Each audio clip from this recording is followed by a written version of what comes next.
Hello?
Never half butt. Use your whole butt.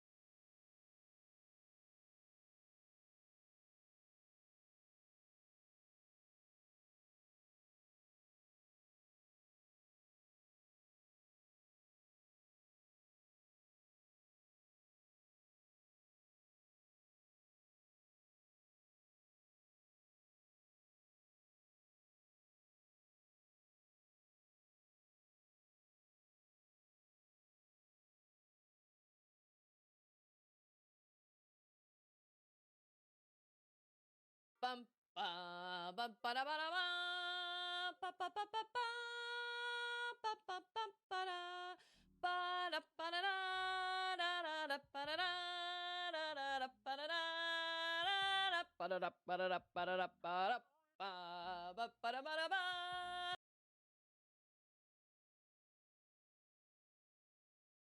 Birthday list. We don't have any birthdays today, do we?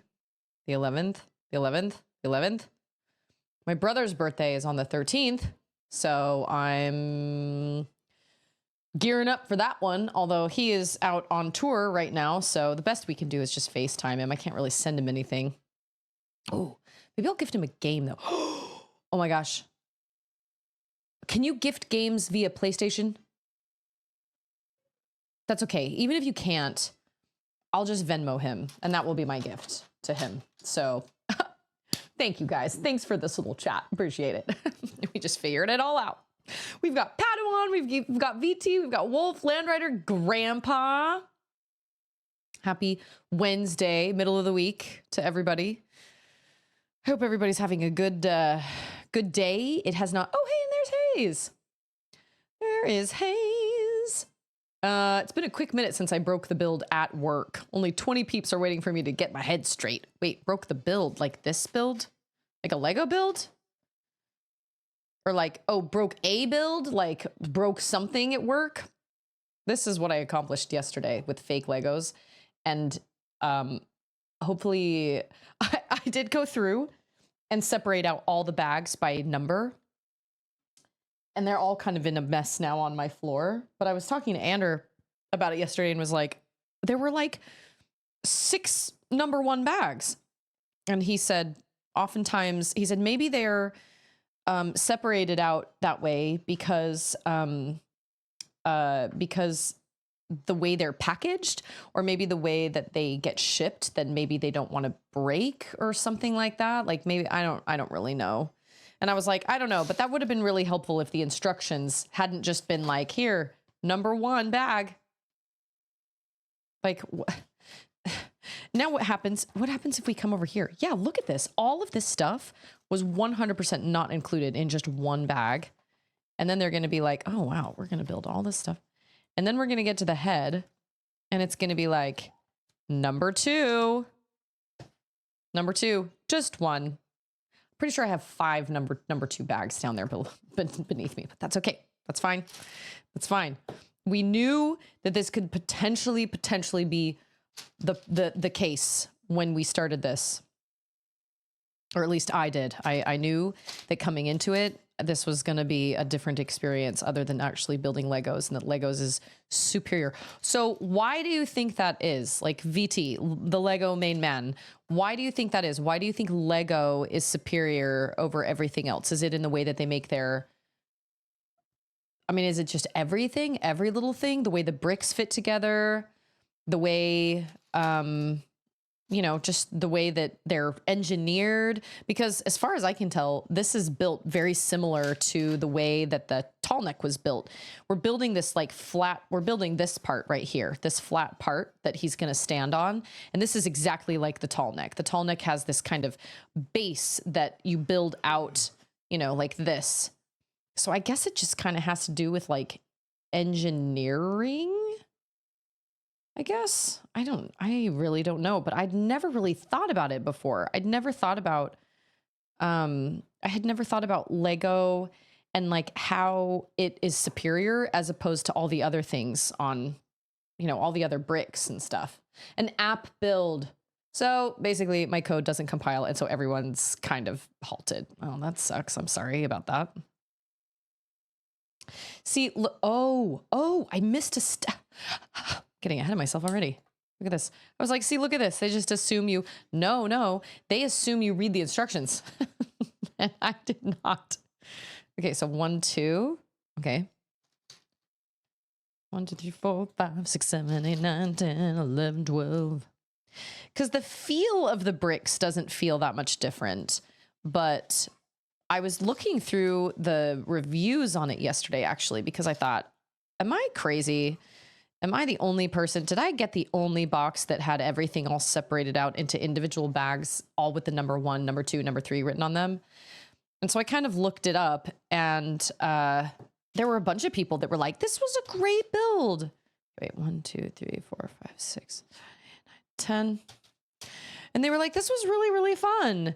Definitely not Lego, but, you know, a close second, a solid build. Not a single person was like, why would they say...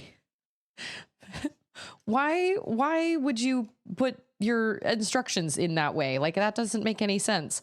But they did say that there were one or 2 parts that were a little hairy to build. 1, 2, 3, 4, 5, and 6, 7, 8, yeah, 9, just 10, like that. 11, 1, 2, 3, 4, 5, 6, 7, 8, 9, 10, 11, 12. Lindsay's got it. Also, my children, Auden will throw that out there every once in a while.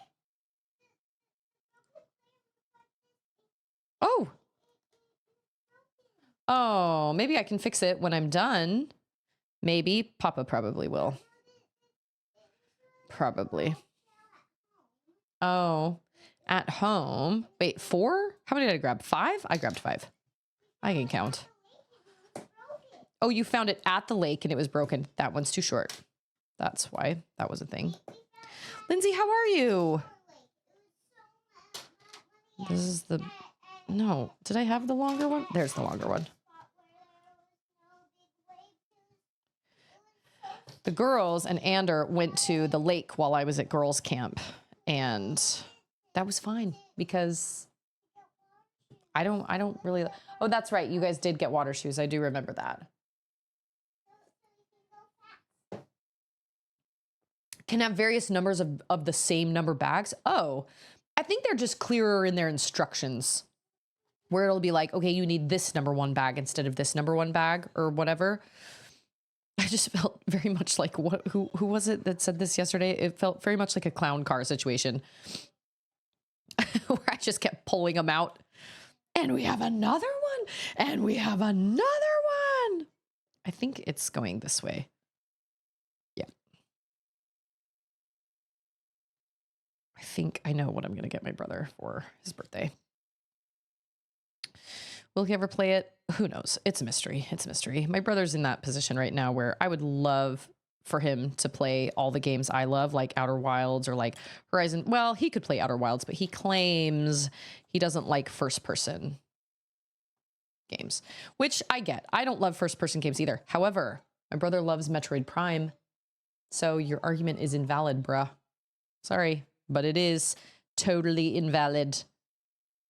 Okay, 2 of these dudes. 1, 2, 3, 4, 5, 6. I'm really digging this song that's playing right now. I don't know what it is. What is it?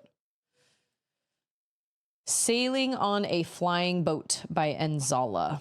I really love it. Almost finished with work, and then I get to go for a swim. Ah, man. I am really disappointed in... I found out 1, 2, 3, 4, 5, 6, 7, 8, 9, 10. I found out our pools are only open from like 11 to 5. And that does me no good if I'm going to get some sort of, you know, season pass or something. That does me absolutely no good. Because with my streaming schedule, I can't, like, we can't go beforehand. We can't go before my stream because that gives us what, an hour to swim, an hour and a half to swim, which isn't worth it to me.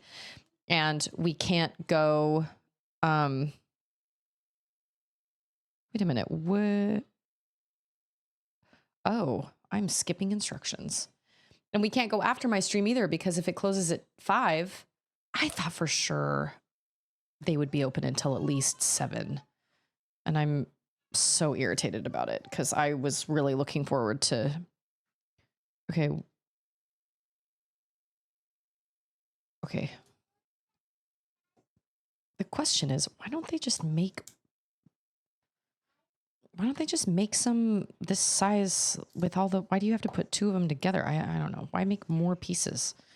Why not just make one that's that long? Oh, because then you can use the pieces to build other things, I guess. Broke the build is the developer lingo to say this code that I vouched for and my supervisor approved apparently isn't ready. Ugh. Please forgive me while I put a big plaster on everyone's boo-boo and give hugs for the rest of the days because everyone is sad. Everyone is sad. And Hayes is salty. Dude, I don't blame you. Yeah, well, there's also the possibility, well, there's also splash pads. Like, we have splash pads around, and splash pads are better because they're free. And so if we invite friends to come with us, I don't feel as guilty inviting friends because then I can be like, hey, this is free. You don't have to pay anything. Whereas if we were at a pool, it'd be like, well, you want to come with us? Well, you better, you're going to pay, and a lot of my friends have, 4 or 5 kids. It can get kind of pricey. So maybe we'll just do splash pads. And we also have we could swim on Thursdays. And then we also have friends that have a pool.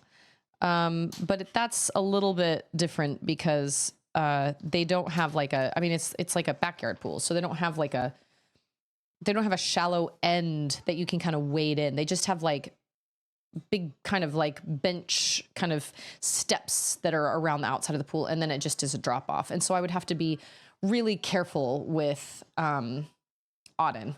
So I'm not opposed to doing that. I just was like, okay, well, if that's the case, then we need to get her like a little floaty that she can just hang out in because I don't want to have to just hang on to her the whole time I'm in the water.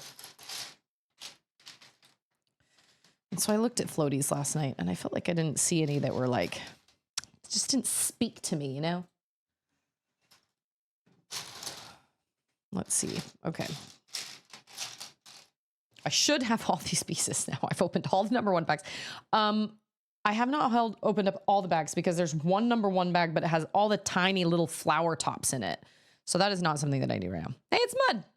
I guess so. Do we have a life vest that fits Auden, don't we, Ander? Yeah. Would that work in their pool?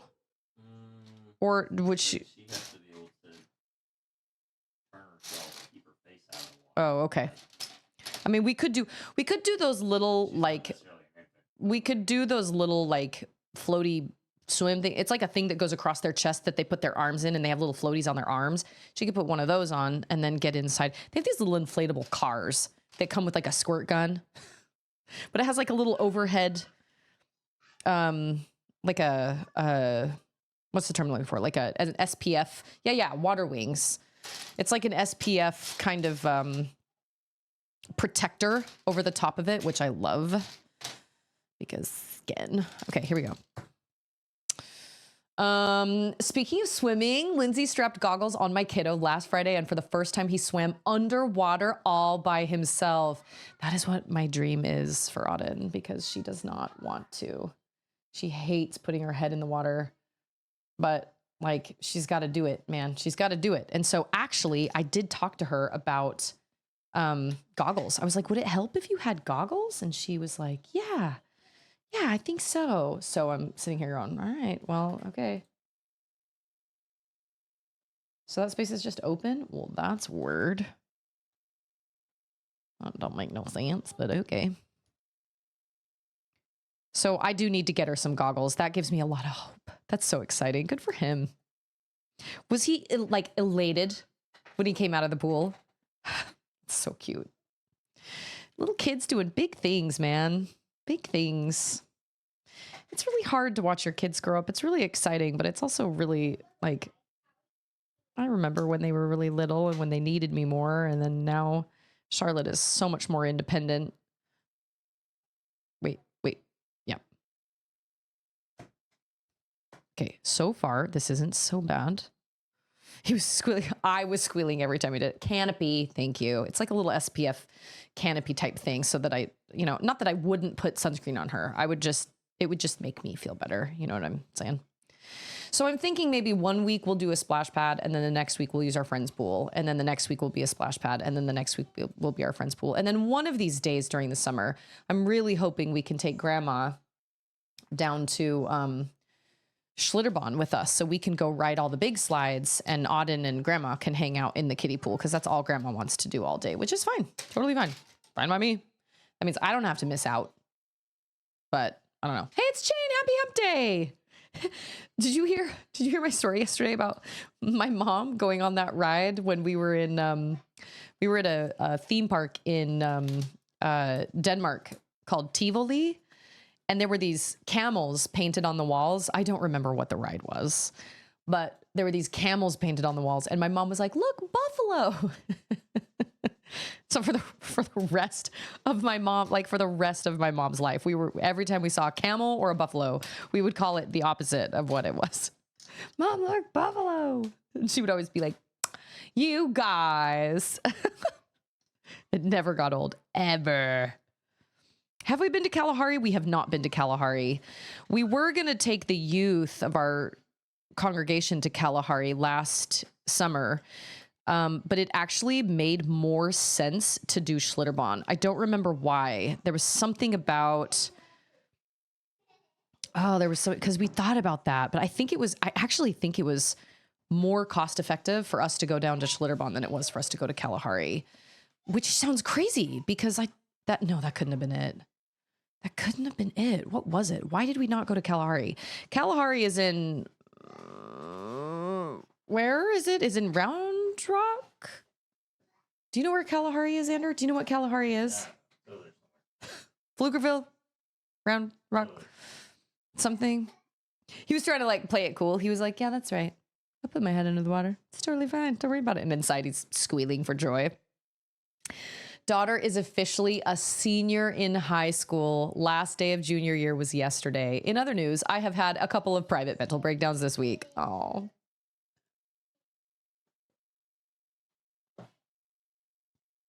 I'm telling you, it's so hard. It's so hard to watch your kiddos grow up and let them go. And it's so hard. You're so excited for them. And yet you know that it'll never be like that ever again. Like they'll never be those little babies again. And it's just like, I don't want another one, but oh yeah, my heart goes out to you because that's really hard. That's so hard to let your babies grow up. Ugh. I have that happen every once in a while. I remember when we switched Auden's car seat from like a baby car seat to a 5-point kind of bigger car seat where she was forward facing. And that was the night Ander watched the episode Granddad of Bluey for the first time. And I hadn't seen it yet, but he explained it to me. And like, even he couldn't even keep it together when he was trying to explain it to me. And we both like started crying. We were standing in the bathroom and we both started to cry because I was like, we just switched her car seat out today. She's getting so big. Oh my gosh.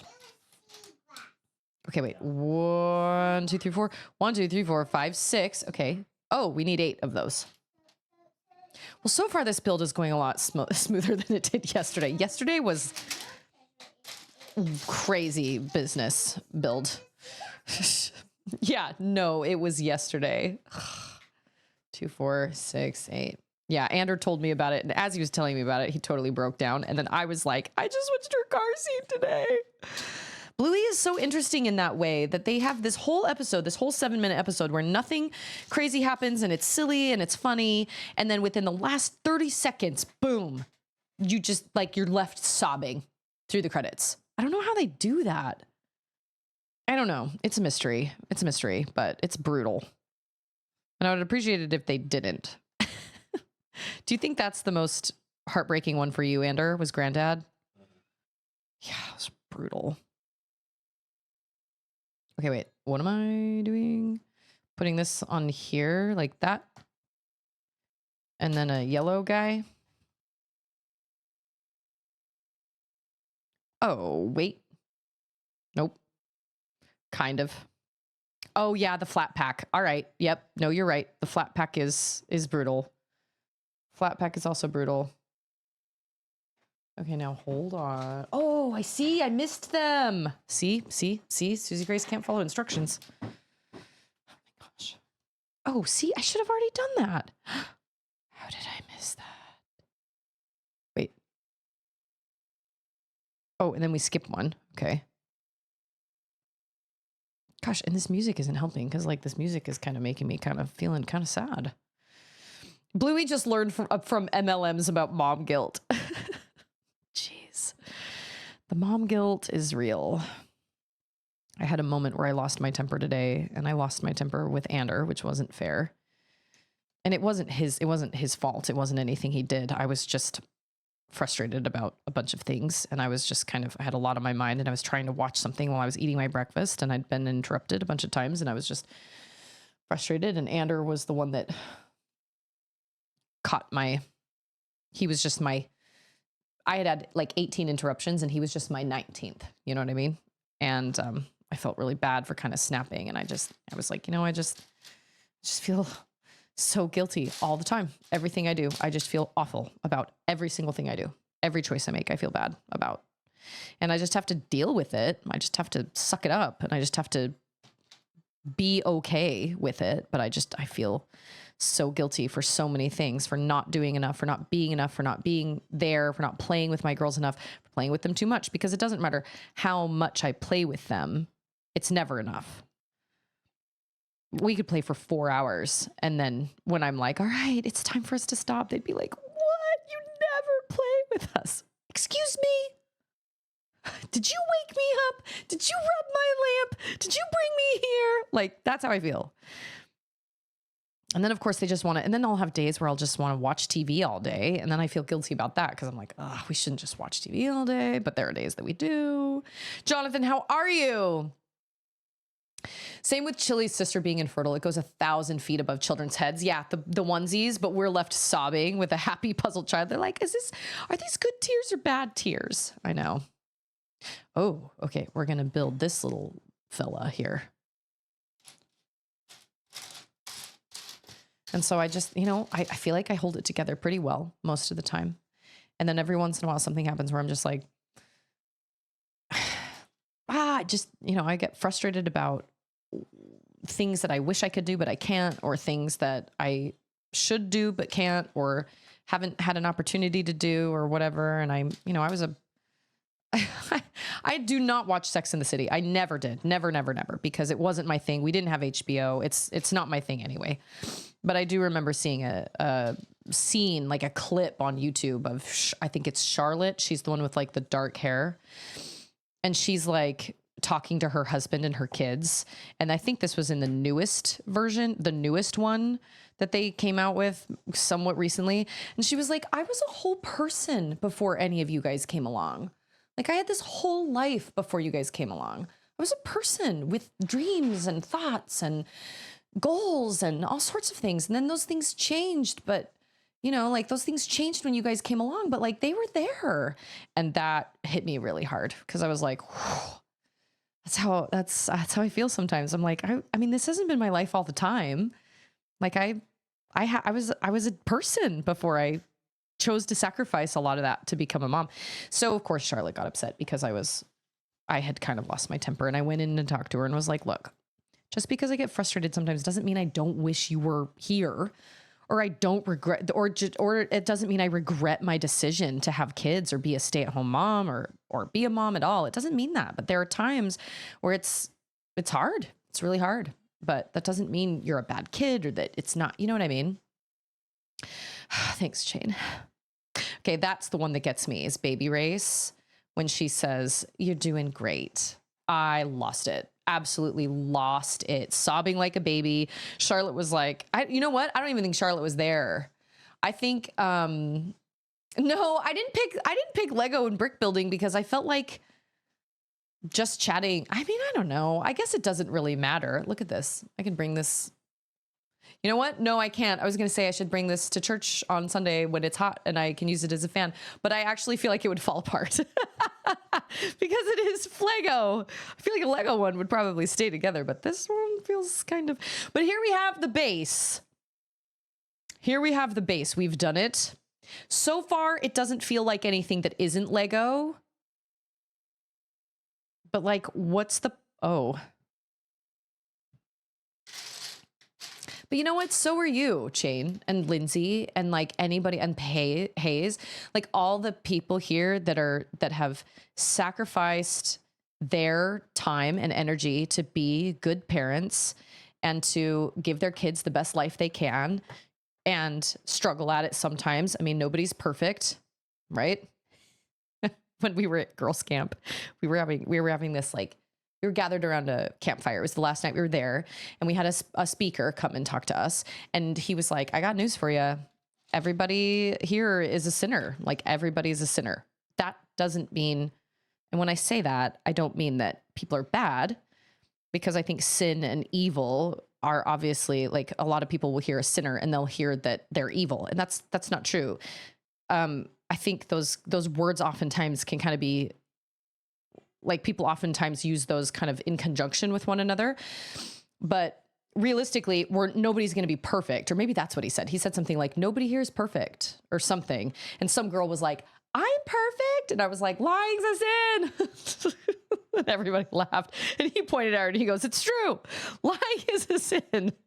We were laughing, but it's true. Nobody's perfect, but we're all doing the best we can. And I think what really matters is that we just continue to try with every day that we're given, is that we continue to try and we don't give up and go, you know what? This is crap. This isn't worth it. This isn't worth it. This is just stupid. You know, like I give up. I think it's important for us to try. And I think, I think that's really, I believe in a loving Heavenly Father, and I believe that's what he wants for us, is to keep trying and not just throw in the towel and be like, this is hard. I don't want to do this anymore. But it can be hard. It can be really hard. Okay. This is weird. This doesn't make any sense. This sucks. Yeah, This video just game's like hard. that. I don't want to play It's hard. it It's a flimsy Lego. That's what. Maybe not you, but I'm perfect. Walks into a glass door. Yeah, it's more like none of us are going to be perfect. We're all going to fail at something eventually. We're all going to make mistakes. We're all going to, you know, make dumb decisions where we inadvertently hurt somebody or we wait, I don't think that's what I'm looking for. I think I'm looking for 4. Like oh wait. Yeah. Oh, I see. I'm trying to eyeball this and I shouldn't. I should really follow the instructions. Hey, it's Chiron. How's it going? Yeah, I was like, lying's a sin. Wait a minute. Wait a minute. You know what? I'm getting ahead of myself. Hold on. Hold. Oh. Oh. Oh. Look at that. There's a big one and a mini one. There's a big one and a small one, and I just grabbed the wrong one. I was on the right track. Just not. Oh, wow. Those do not stay on very well. Cool. I love that a lot. Okay, I did that. See, 15, 16 did that. 17 did that. I was too far ahead. Oh, I put that in the... Wait, what? Oh, I put it on the wrong spot. That's why these don't stay on very well. Maybe I should... You were serious about that t-shirt? Do you want it a bleach one or do you want it vinyl? Because I can do either one. Wasn't that cute? Oh my gosh. I saw it at the Walmart parking lot today. I had to go grab eggs. And I was like, that's so cute. And then, of course, DJ, with his magician magic powers, sent me the design. So I was like, oh, you're okay. We're gonna have to put that back on there. She's pushed over her baby gate because apparently I don't put it on there. It's sure not time to get out of quiet time. And now she's like, is it time to get out of quiet time? No. Yeah, she knocked it over. Oh, that feels a lot better. That feels better. Okay, the gray, the beige. Sad beige. Sad mom beige. Actually, this shirt I'm wearing right now is our camp shirt.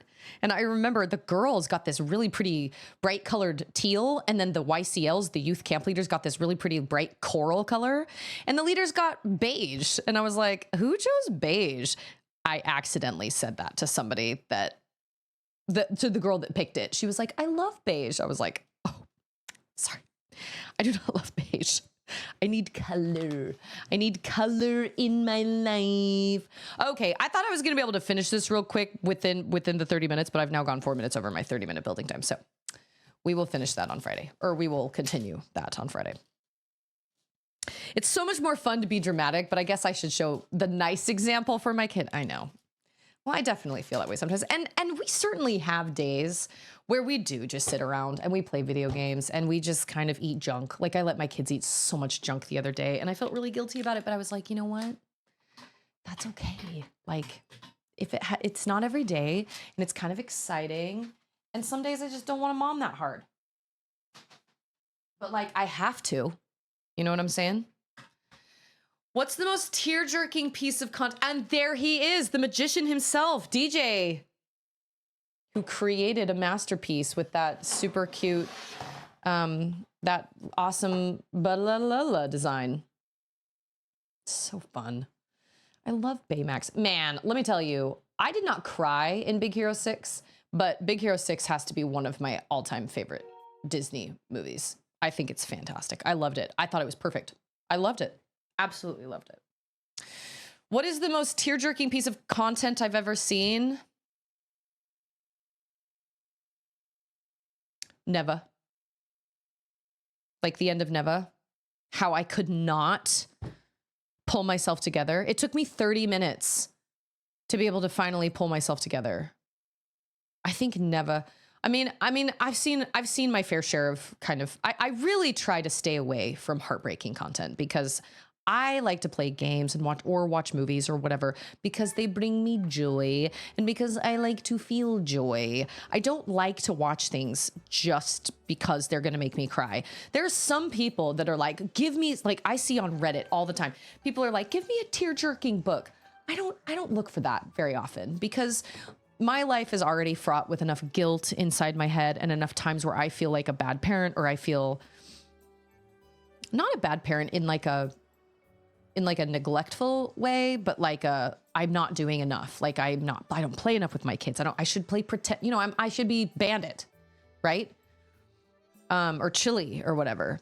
So it's not that I feel like I'm a bad parent. Sometimes it's more that I'm just like, I'm just not doing enough. My kids have a lot of, toys and stuff, but I'm like, but do I meet their emotional needs? Do they know I love them? I know my children know I love them. So I don't seek out emotional games. I really don't. But I think as far as games go, I think it would be a toss-up between the ending of Tears of the Kingdom or well, I don't know. No. I think it's a toss-up between the end of Neva and finding all the dragon tears, all the memories together, which I don't know if Hayes has beaten it yet. So I don't want to say forever haunted by Susie's Neva experience. Like I was wrecked for a week. I was a basket case for a week. I was a mess after Neva. And it's Dee Scheidler. And I know sadness is an integral part. Like I know that's one of the things I appreciated about Inside Out was that you have to have one and the other. You have to have both of them. They work in tandem. You cannot just have one. There is absolutely such thing as toxic positivity where everything is always happy all the time. And that's what Joy was. She was trying to make Riley happy all the time. And sometimes you need to be sad. It's okay to feel sad. And this is what I tell my girls. And this is what I tell my young women that I teach at church. I tell them it's okay to feel sad. It is okay to feel those emotions and to feel devastated about something or to feel like, oh, I have to be running. Or to feel like the world is crashing down around your ears. That's okay to feel that way. Now, when you feel that way all the time and you can never get any relief from it and you feel like you're never going to be happy again and you literally feel like you're drowning, that's when you need to seek help. And that's when you need to maybe go see a professional. And that's when you need to be, you need help. Because you shouldn't feel like that all the time, every day, constantly, without fail. But I had a mom that was clinically depressed. My sister suffers from depression. Like I watched that in my life. I've watched both of them kind of struggle with that and go through periods where they couldn't even get out of bed. I basically took care of my mom in those moments when she couldn't get out of bed. And there were times that I feel like my mom really honestly felt that way. And then if I'm being totally honest, I feel like there were times when my mom was milking it and she just didn't want to be an adult. And she would be she would pout and she would be mad and she would like ask me to do things for her. And I would do them because I felt bad and I felt guilty. But then my brother would be like, you don't have to do that for mom. She can get up and do that for herself. And I'd be like, well, but and I was 17 at the time. And I'd be like, well, I don't know, she's having a hard day. And my brother would be like, okay, but like, she's also an adult. Like, she can take care of herself. She doesn't need you to do these things for her. And he was right. I mean, he wasn't wrong because she also refused to go see a therapist. She refused. She was on antidepressants, but she refused to go. And there were certain things she could have done probably to help herself that she didn't. She just would refuse to do. And so therefore, I feel like I took a little bit of the brunt of that. But that's because I was the one that was living with her. So that's what I try to tell my girls. And Auden woke up, or no, I'm sorry. That's not Auden. Charlotte woke up one morning and she was just really sad. And I was like, what's the matter? And she was like, I don't know. I'm just sad. And I was like, that happens sometimes. It's okay. You can just be sad. That's all right. Some days we just need to lay in bed and we just need to be sad, and that's okay. If you need to just kind of take some time for yourself and just read a book or something, like I totally get that. That's okay. And I heard somebody say something like, what was it? It was a quote of like, whenever you feel like, whenever a spirit leaves this world or something, that's when those are times that we just feel sad for no reason. It's like we're mourning somebody we don't know or something. And I thought, interesting. I don't know if that's ever...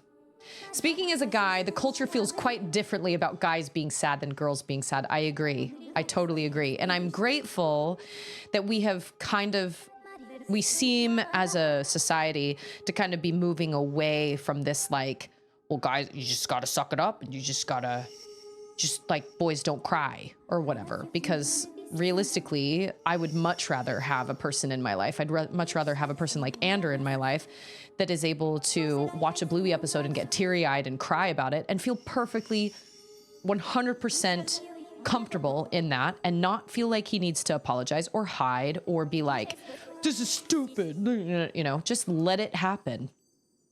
And I'm glad that as a society, we seem to kind of sort of be, like, we're kind of moving away from that whole, like, well, boys don't show their emotions. We all know how that works, right? That we push it down and then one day they explode. But women can do the same thing, but it's oftentimes more accepted. And that's what I did today. I apparently was kind of stifling a lot of emotions and then I kind of snapped. And obviously, you know, I apologized and I said, I'm really sorry. I shouldn't have done that. I shouldn't have said that or whatever.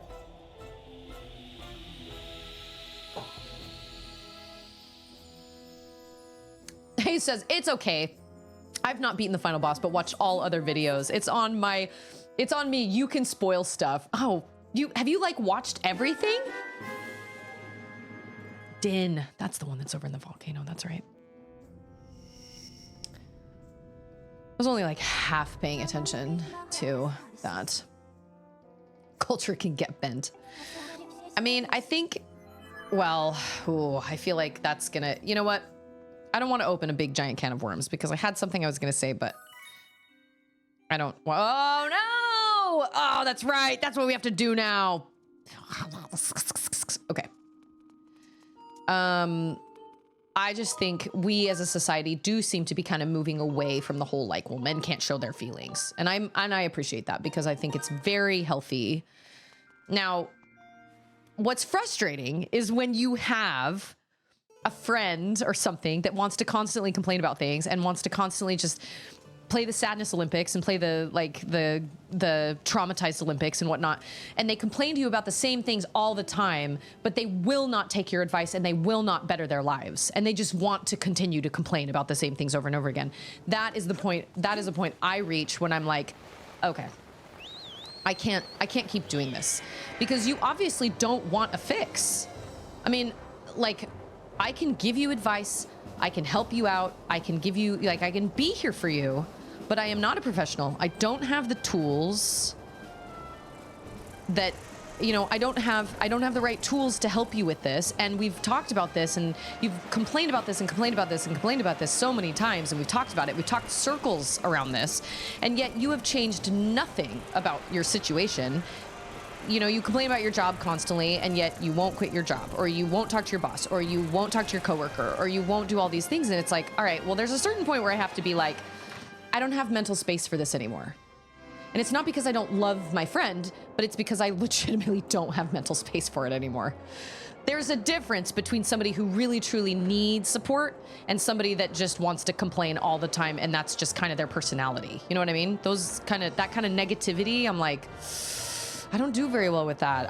That's when you got to set boundaries. And when you have to be like, you know, my hot take, well, it's not really a hot take, but I don't want to get into trouble with anybody, but I believe the way that we teach this, we move away from this kind of toxic masculinity situation and we move more farther and farther away from this situation where we have these men that are not actually experiencing their feelings and are causing all these problems, is that we need dads. We need dads in homes. Families need dads, but they also need functioning dads. Like, they need dads that are good people and that are respectful and that respect their wives / partners or whatever and respect their kids. I've had friends before that I've watched them disrespect their kids and then be like, I don't get any respect around here. And I'm thinking, well, it's because you don't give respect around here. Like, you don't treat your kids with respect, so they're not going to treat you with respect.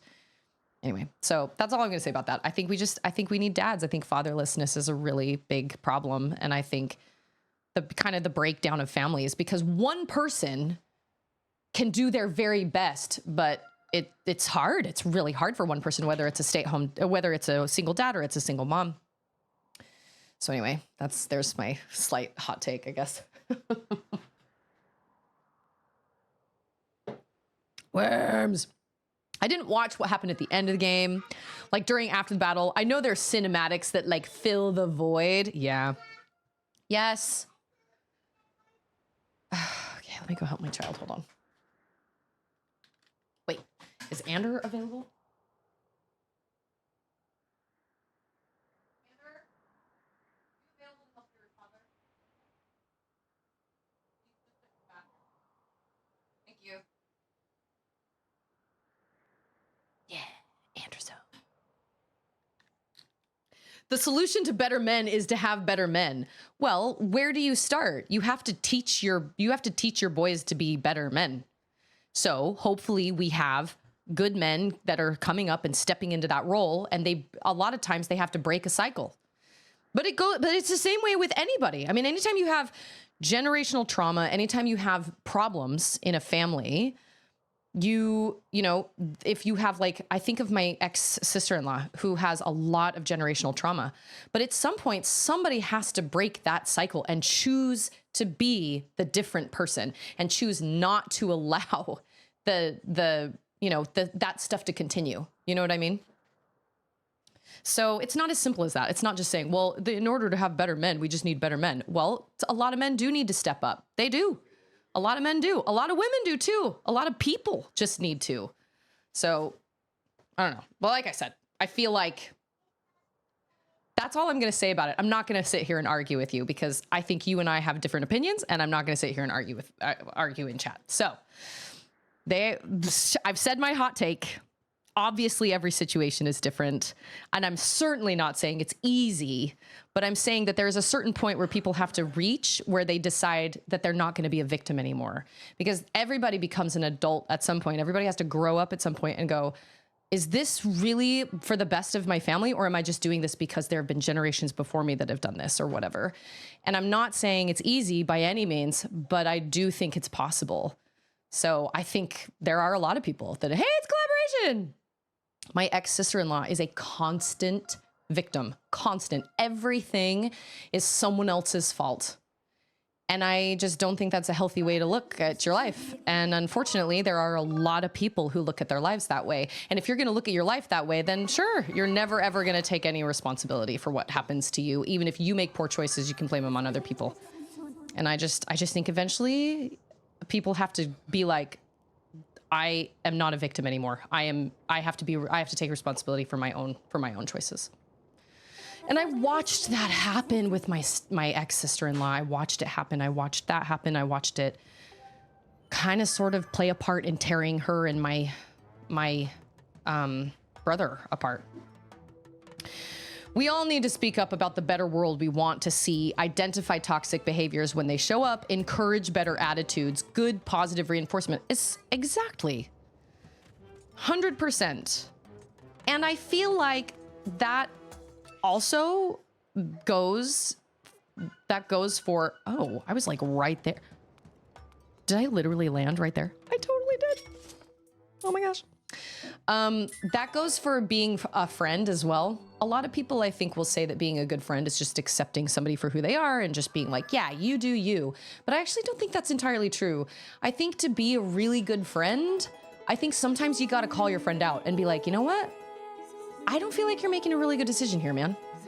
I think you're actually hurting your family, or I think you're hurting yourself, or I think you're hurting your wife or whatever. And I think that is something, not everybody, obviously, but I think there are some people out there that are just like, well, you do you, man. But sometimes your friend may need a wake-up call. And sometimes if you can be like, look, I'm telling you this because I really care about you and because I really want to see you succeed and I want you to be happy. And I'm worried about you. I'm worried about the decisions you're making. I think that's a good friend.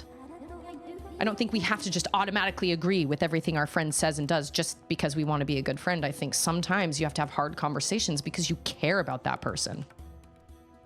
Wise person once said that sometimes you have to choose between being right and having friends, or like Dumbledore said, you have to choose between what's right and what is easy. I think about that a lot. Yes, baby. What? This is one of those times when I'm like, I just want to be left alone. Well, Papa can get it for you. He's right there. And here we go. This is the worst. This isn't the worst. The other one is the worst. The Skyloft one is the worst, but I hate this one a lot. This is so stressful. Then they say, you care, Susie? No, you're just jealous of me. You're just jealous. I don't like this one at all because it's got that big... I know why I hate this one. It's because it's got that big sand slide. And if you don't get the tears on your way down that sand slide, you have to go all the way back up and you waste time and you run out of... it's the worst. I don't believe in bad people. I really don't. This is why every time my child has made any sort of poor decision, I always reiterate to them, you are not a bad... This was not bad. You are not bad. This choice was a poor choice, but you are not bad. People can make wrong choices, but I really don't believe people are just born bad. I don't think that. People are a product of their environments. And then, of course, you know, the human psyche is crazy. And so that can have issues as well. That can cause problems as well. And then when you have psychological problems that are also in a bad environment, when people have, you know...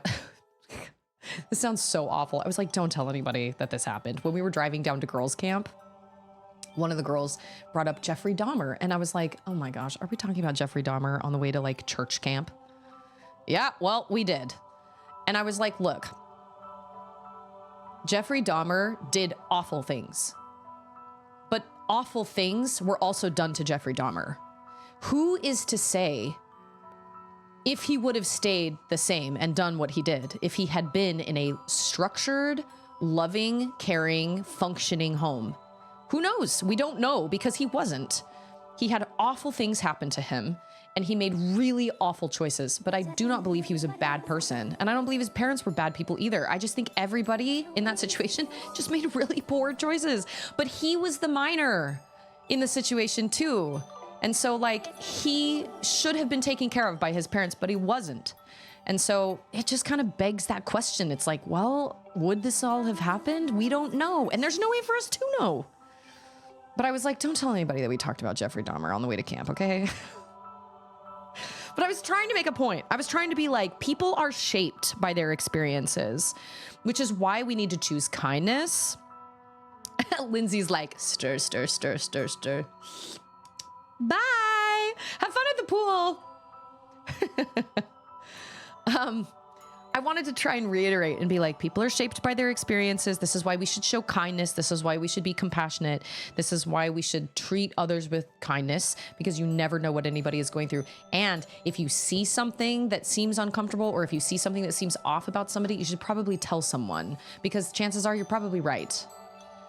I mean, how much better could his life have been if somebody had intervened early on, you know? But nobody wants to be that person. Nobody wants to be the person that, like, brings up, you know... Anyway, I wanted to try... I tried to, like, rope it back in and be like, all right, let's learn a lesson from this instead of just talking about a serial killer on the way to church camp.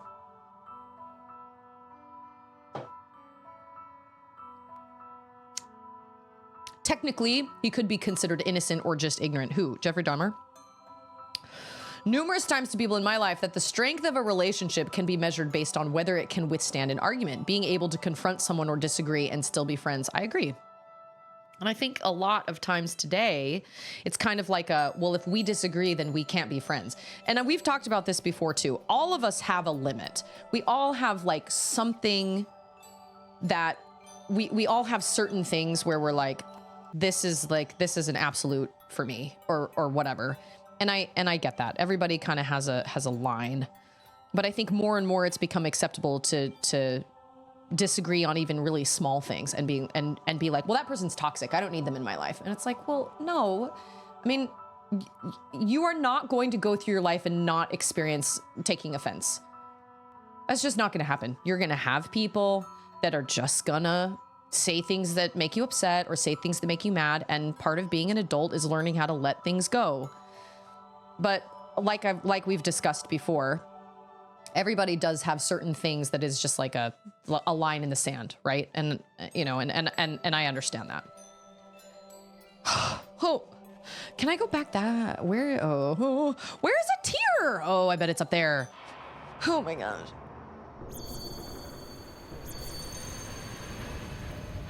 Okay, good night. It's got to be up here, right? Oh, there's going to be one up here. Oh no, it's right there. Okay, all right, we're okay. Okay, can we just talk about? This is the most stressful part of any Zelda game I think I've ever played in my life. Hey, it's Mac! How are the ducklings? We watched a bunch of little videos today of people with little ducklings, like giving them baths and things, and the girls were just enamored. They were like, we want ducks. I was like, me too, man, me too.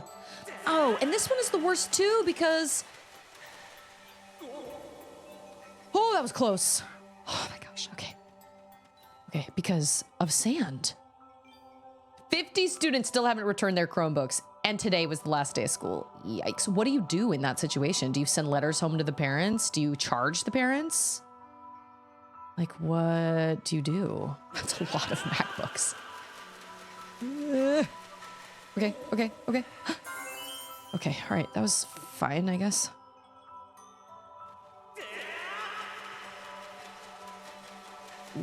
Oh, biscuits! Where's the... Oh! Oh my gosh, where is one?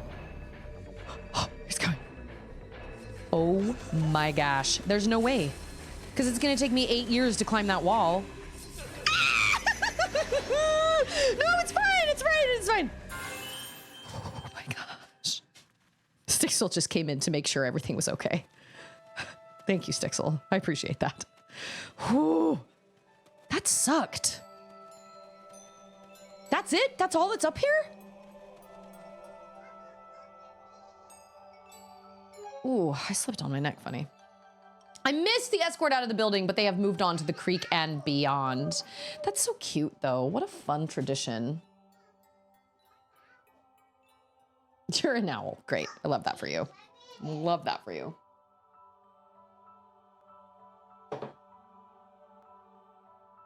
Listen, I hope I didn't offend anybody. I hope I didn't ruffle anybody's feathers. I was not looking for an argument, and I was not looking for... Obviously, these are some things that I've noticed working with youth in my youth group. Almost Auden, ma'am, you look adorable. I'm gonna close my door though, because like, for real. What time is it? 3:01? What? I work with youth very closely, and we have 7 girls that come pretty regularly, and 5 of them do not have very functioning dads in their household. And it shows. It absolutely shows. And so it is like so crystal clear to me how important that is to have that kind of, you know, to have support like that from a dad and from, you know, from a dad and a mom, because there are different, I believe that there are different strengths when it comes to being a mother versus a father. And that might be a hot take. And if that's a hot take, then that's a hot take. But that's what I see in my personal dealings with my girls week after week after week after week. And I see it with the young men too. I don't work as closely with them, but like I said, it was never my intention to make anybody mad. I wasn't trying to argue with anybody. Lindsay started it. Hot take, hot take, hot take, hot take. Okay, all right. I'm probably... Oh, I hope I did not miss one up there. No, I did not. Okay, cool.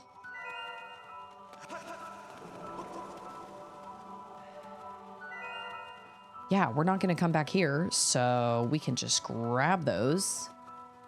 Nope. Can't go. But there's lava here still? That sucks. That is annoying.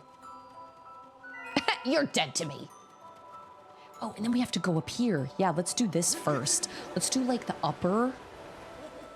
Oh, VT's headed to the Lego store. Am I surprised? No. Does this flower change, like wilt quicker in this area? Because I feel like it's wilting faster. Oh, see? See? You gotta go down the thing. Okay. Okay, we'll get that. And then we'll get that. And then we gotta go down the big giant. Oh, I should have waited because if I have to come back, I'm like, oh no. Oh my gosh. Oh my gosh. There's, what is that called? Waking water? Hey.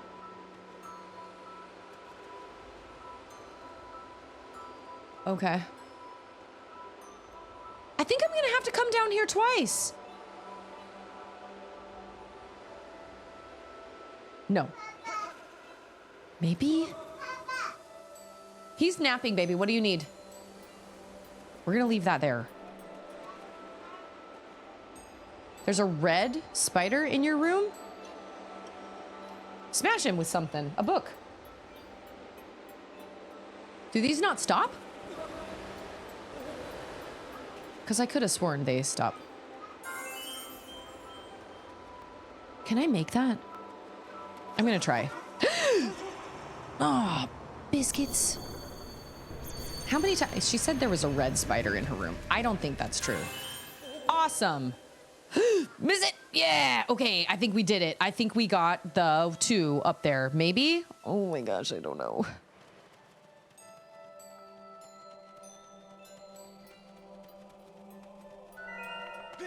Okay. Did we? Up there? I can't even tell.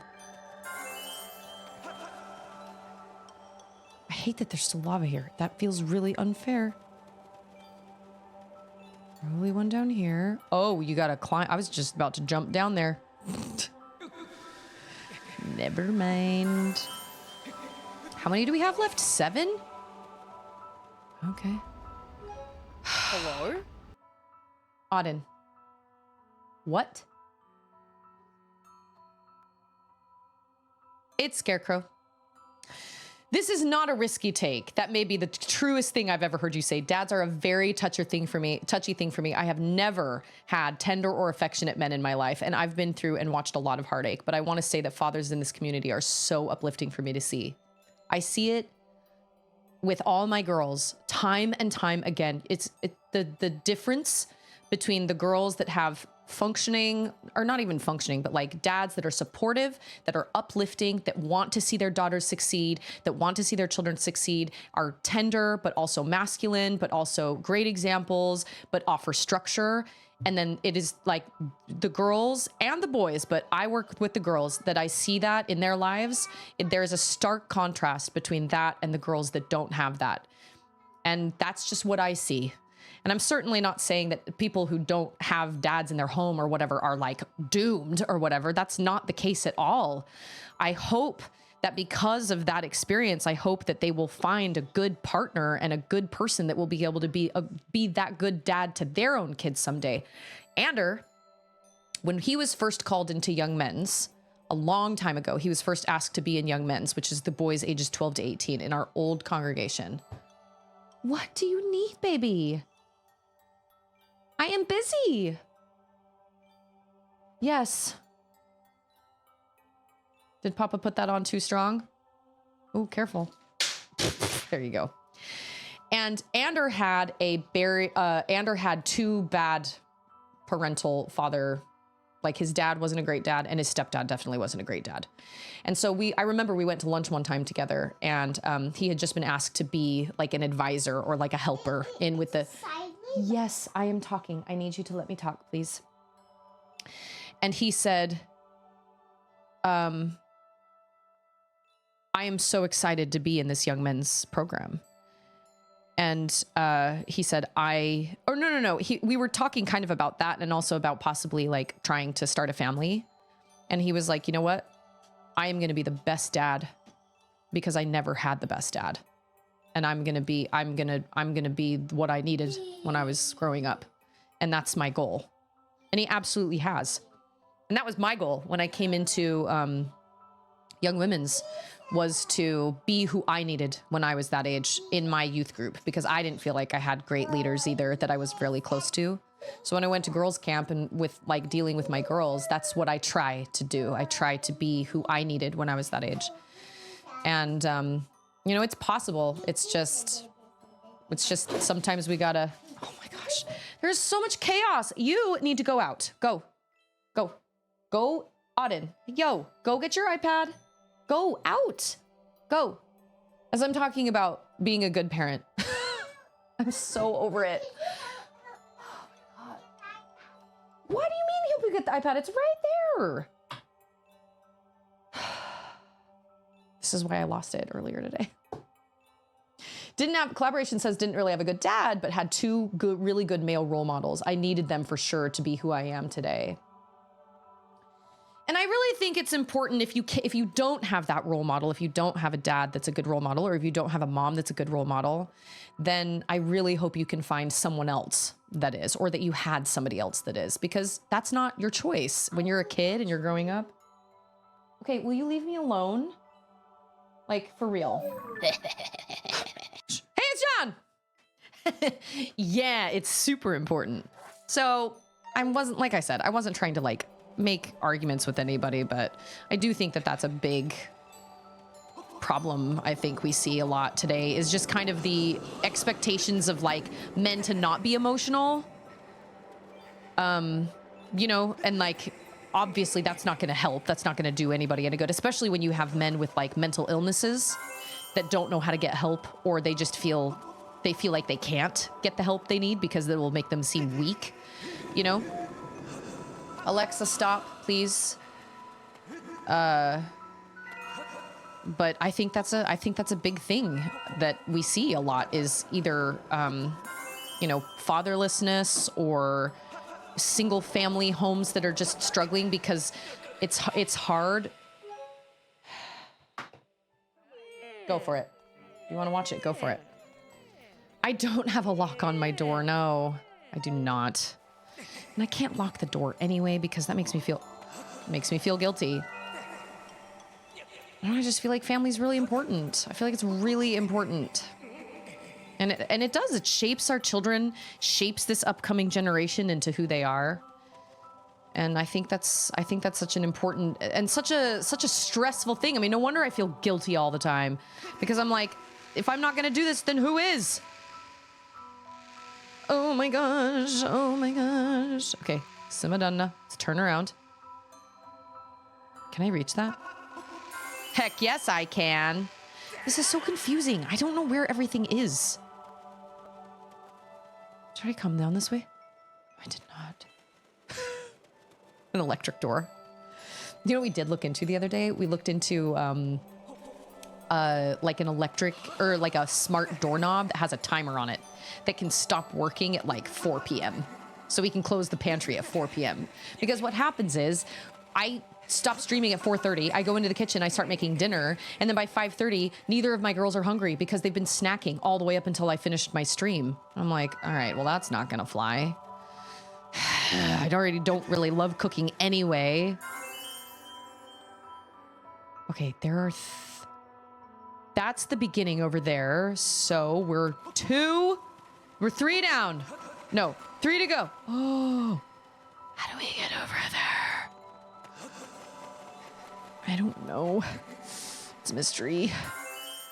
Okay, how do we get over there?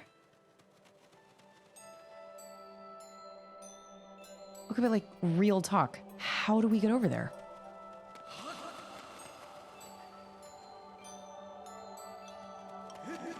Oh, is there a little hole? Oh, there is. There's a tunnel. Secret tunnel! Secret tunnel. You slammed the door in Renee's face. I mean, there are times I really want to do that, but... Okay. Let's focus, buddy. Let's focus. Normally, I'll kind of like put the baby gate up, but she's been very needy today. She's been very, very needy. She's wanted to tell me things and show me things, and that's one of the reasons I kind of lost my temper this morning, because I was like, I don't ever get to just close my door and just... Ander does. I don't. It used to be that I did, but I don't anymore. Okay, okay. Charlotte's watching her screens right now. This is Charlotte's time to like watch her TV, and that's fine. Like I'm happy for that. That's great. And that's fine. And it should be her also watching her screens too, but she gets bored. Oh no, I don't know how to get back over there. How did I get back over there? How? Oh no. I have a limited amount of time to get back over there. Okay, we're getting there. We're getting somewhere, maybe. If I can do this in one shot, I will be so happy. Yeah, oh. Oh my gosh, okay, it's fine. I only have 3 petals left on my flower? Oh my gosh. 2 left. Oh. Oh! Oh. And it's right by one of those dudes. Oh, lonk. Oh my gosh, they're gonna kill me! How do I even get up there? Oh, crap. Crap. Oh. I don't even know how to... Okay. Oh, maybe this way. Oh my gosh. Yeah, we did it! We did it. Praise Din. Now, in fairness, I don't believe parents need to be opposite genders. Like I've said before, it's great that they can offer different strengths, but you can't marry someone you don't love, which is true. Well, I mean, you can, but it would suck. Like, being married to Ander, I'm like, being married is great. I love being married, but I could totally see how marrying the wrong person would suck. So, I mean, there is that. Like, you can, but it would suck. Or at least it's not advised, nor is it always practical for a working single mom to go find a man. But the main thing is, if a dad is around and they're not a positive figure, then that's an actively detrimental influence. I just think dads are so important.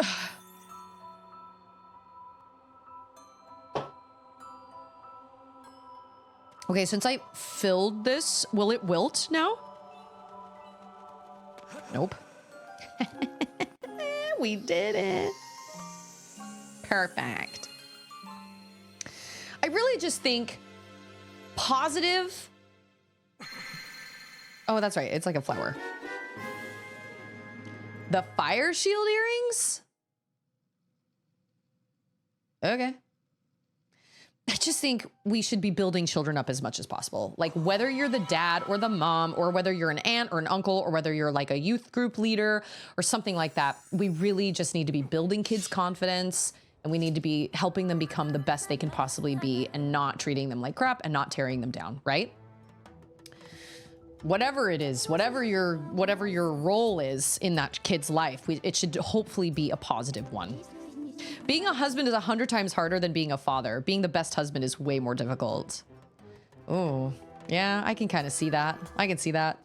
It's hard because if you don't communicate with somebody, my mom was really bad at this. And I try really hard not to be this way, but my mom was really bad at expecting my dad to read her mind. And that was a big problem. They did not end up staying together because my mom would not communicate these things. And you know what's interesting? She wouldn't communicate her expectations, and then she would get angry that my dad wouldn't follow through or wouldn't do the things she wanted or whatever, but she wouldn't tell him what those things were. And that's so toxic. That's such a toxic thing. My ex-sister-in-law used to be the same way. And so when I got married, I was like, I am making a promise right now that I will not be that way. I'm going to communicate how I am feeling. I'm not just going to give my husband the silent treatment. I'm not going to, you know what? Every time I go to a wedding reception for like young people that I either know through friends of mine, whose kids get married and stuff, I always tell them, you know what? don't listen to anybody that says, don't go to bed angry. Sometimes you just need to go to bed. Sometimes you just need to sleep. Like, if you're angry at somebody, don't stay up all night trying to talk it out when you're both tired and you're both frustrated. Just go to sleep. Talk about it when you're better, when you're more well rested. Like, you will thank yourself the next morning. I love the sentiment of being like, don't ever go to bed angry. Yeah, well, what if there's a real legit argument? Sometimes you just need to sleep. Sometimes you just need to sleep. Sometimes you need to rest, and you will feel better in the morning, and you will have a more level head, and you will be able to actually communicate better than the night before when you were really, really tired. So that's what I tell like young married couples. I'm like, don't take that. Like, sure, it's great to not go to bed angry, but sometimes you just need to go to bed, you know, and just go to bed angry, but then feel better when you wake up in the morning because you feel like you can actually compose like your thoughts and like actually, you know what I mean? When you're tired and you're cranky, that doesn't help anybody. How do we get over there? I don't remember. I legitimately don't remember how to get to this third area. Link looks so much like a girl right there. I'm actually on the other side of that, where I think having both a positive female role model and a positive male role model in a loving environment is important. Though it's still, I think, though it still be loving, having only the one parent does the child a disservice. This is getting into treacherous waters here because obviously there are a lot of people that are a single parent and it wasn't their choice. It's whether it's because of, you know, whatever. But I would agree. I agree that I think it's really, really helpful for kids to have positive. I think it's helpful for kids to have both positive female role models in their life and male role models in their life. I think that's really, really important. And so that's why I try to be as positive of a female role model to my children, but also to the kids that I teach at church and also to like Charlotte's friends that come over. You guys, I have a question. So do you remember all the drama that went down a couple years ago when I invited one of Charlotte's friends to her birthday party, but there was a miscommunication and the mom thought that it was both of her daughters that were invited, but I really had only invited one, and it kind of... Oh yeah, not everything that's important can always be. I agree with that 100%. Like sometimes, and a lot of times, I mean, this is something that I also tell my children is that everybody has their own free agency, right? Everybody has their own free will. And therefore people can make their own choices. And a lot of times that affects everybody else around them. Most of the time, people's choices are going to affect everybody around them. And it always goes back to fireworks. Remember? My whole like issue with fireworks was I was like, I hate that he does fireworks and he bothers everybody else. It's like if you were to have this conversation with this person and they were to say, well, I want to do fireworks and I'm not hurting anybody, so I don't understand what the problem is.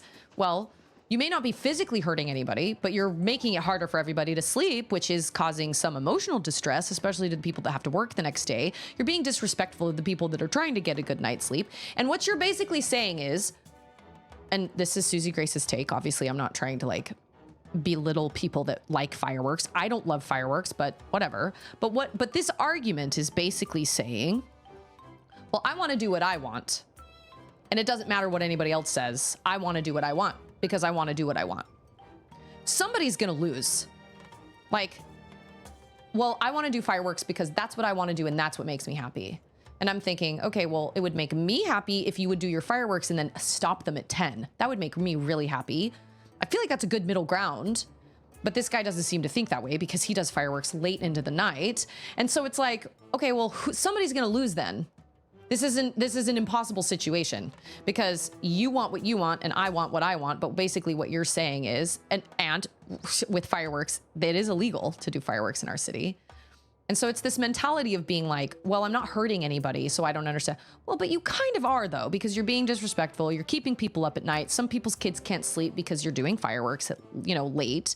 But it's this mentality of like, well, I'm going to do what makes me happy, regardless of what anybody else says or whatever, because it makes me happy. And so I'm going to do that. And it's like, well, okay, but that can be kind of a slippery slope, though, because fireworks is fine. Like, whatever. But there are other things that make people happy that are not so okay. Like Some people hurt animals and it makes them happy, but that's not okay. So when it comes to like, people say things like, well, my choices aren't hurting anybody. It's like, well, but most of the time they kind of are in one way or another. And so obviously I try to teach my girls, I try to say, oftentimes you're going to be hurt. Most of the time when you get hurt by somebody, it's going to be because they made, you know, we're affected by other people's free will. We can't control other people. So they're going to make choices. So if you happily marry somebody and you have a happy life, but then it turns out that your husband had like some secret life and like a second family off in Europe somewhere or something, that is not your fault. Most of the time, you know, if you were doing your diligence and you were trying to be a good wife and you were communicating and stuff, and he was just making this poor choice, that is not on you. And you had to leave him and now you're a single mom. Like, that sucks. And it does happen. And then there are other situations where people get into, you know, people marry when they shouldn't, you know, like my old boss. Hey, it's Techno. Yeah, and it's Wolf Wizard. I know, any excuse to bring up fireworks. I tell Charlotte this all the time. I'm like, it all comes down to fireworks. It's the fact that if you're going to argue with this dude, if I were to go argue with this guy and be like, look, man, I really don't like the fact that you do fireworks. You know what? No, it's not the fact that I'm annoyed he does fireworks. I'm annoyed he does them so late. I'm like, look, celebrate the 4th of July. That's fine. But when you do fireworks until 2 o'clock in the morning, you are being a jerk.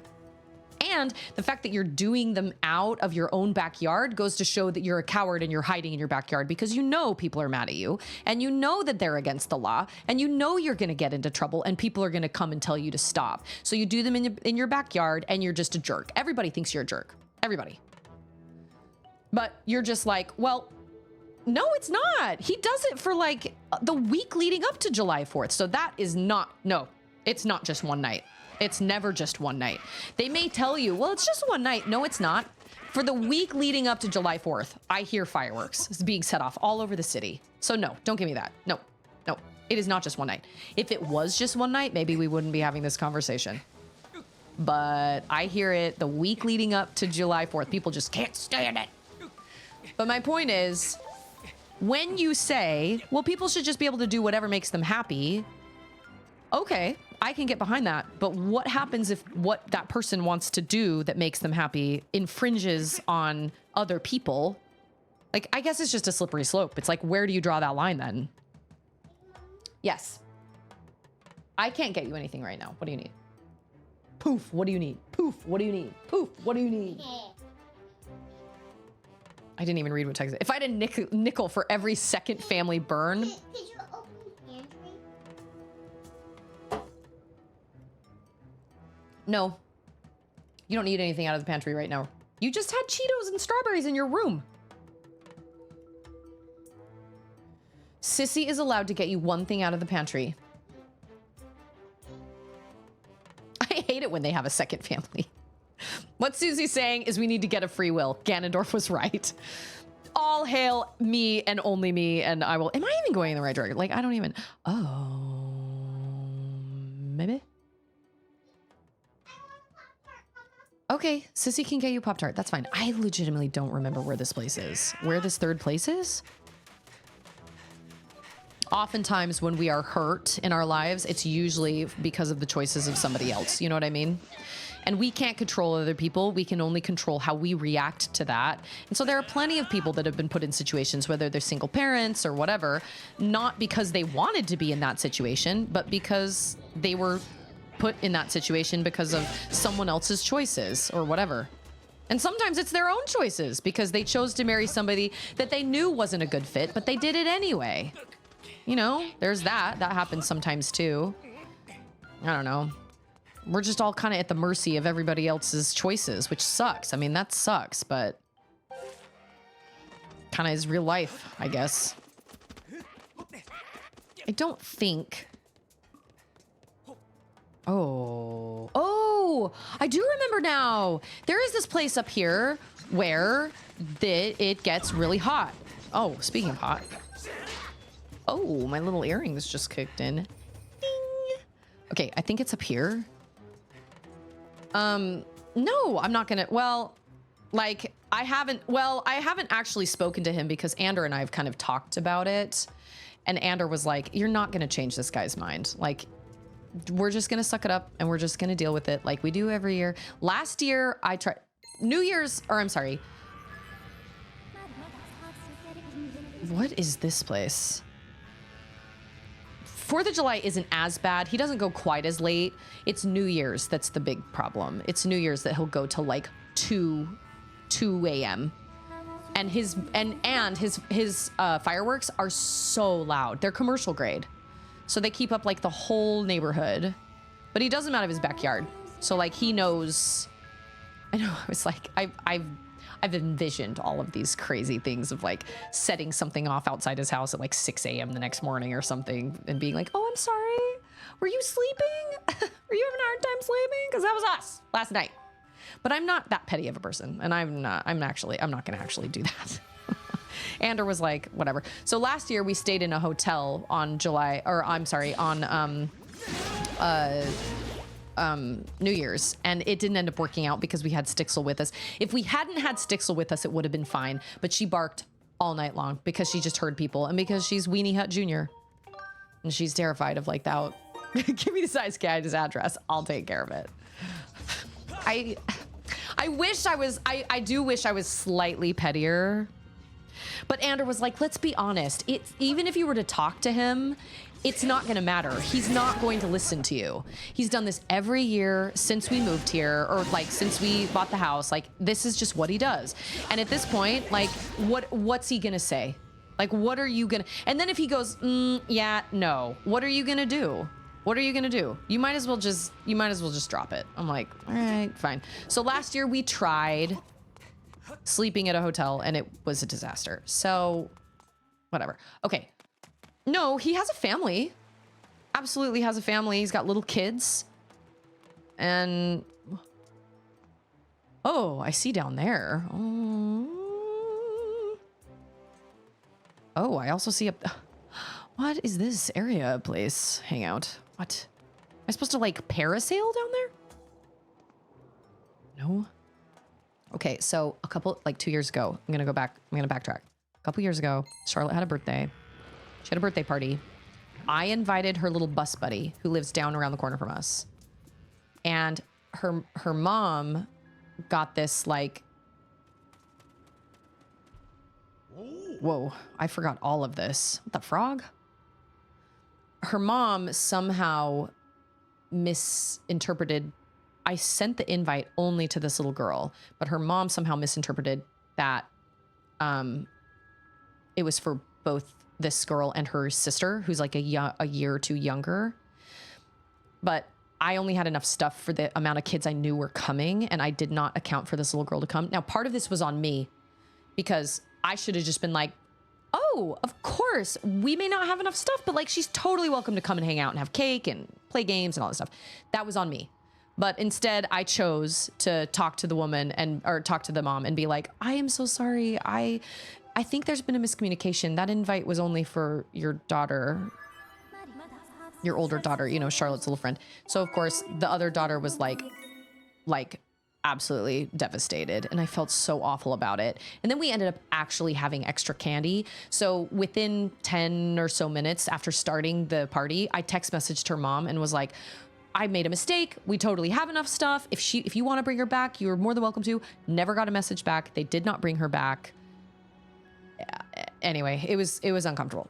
So, okay, what? Maybe if I... Oh, I do remember this. I think so. That's what that little area is for. So, ever since then, I feel like she's been a little... less than friendly to me, and she hasn't ever been like straight up rude, but I definitely don't feel like she's been as like friendly. And then there was a situation where Charlotte got off the bus and she said, my friend said that her mom and dad are not together anymore or something. And I was like, what?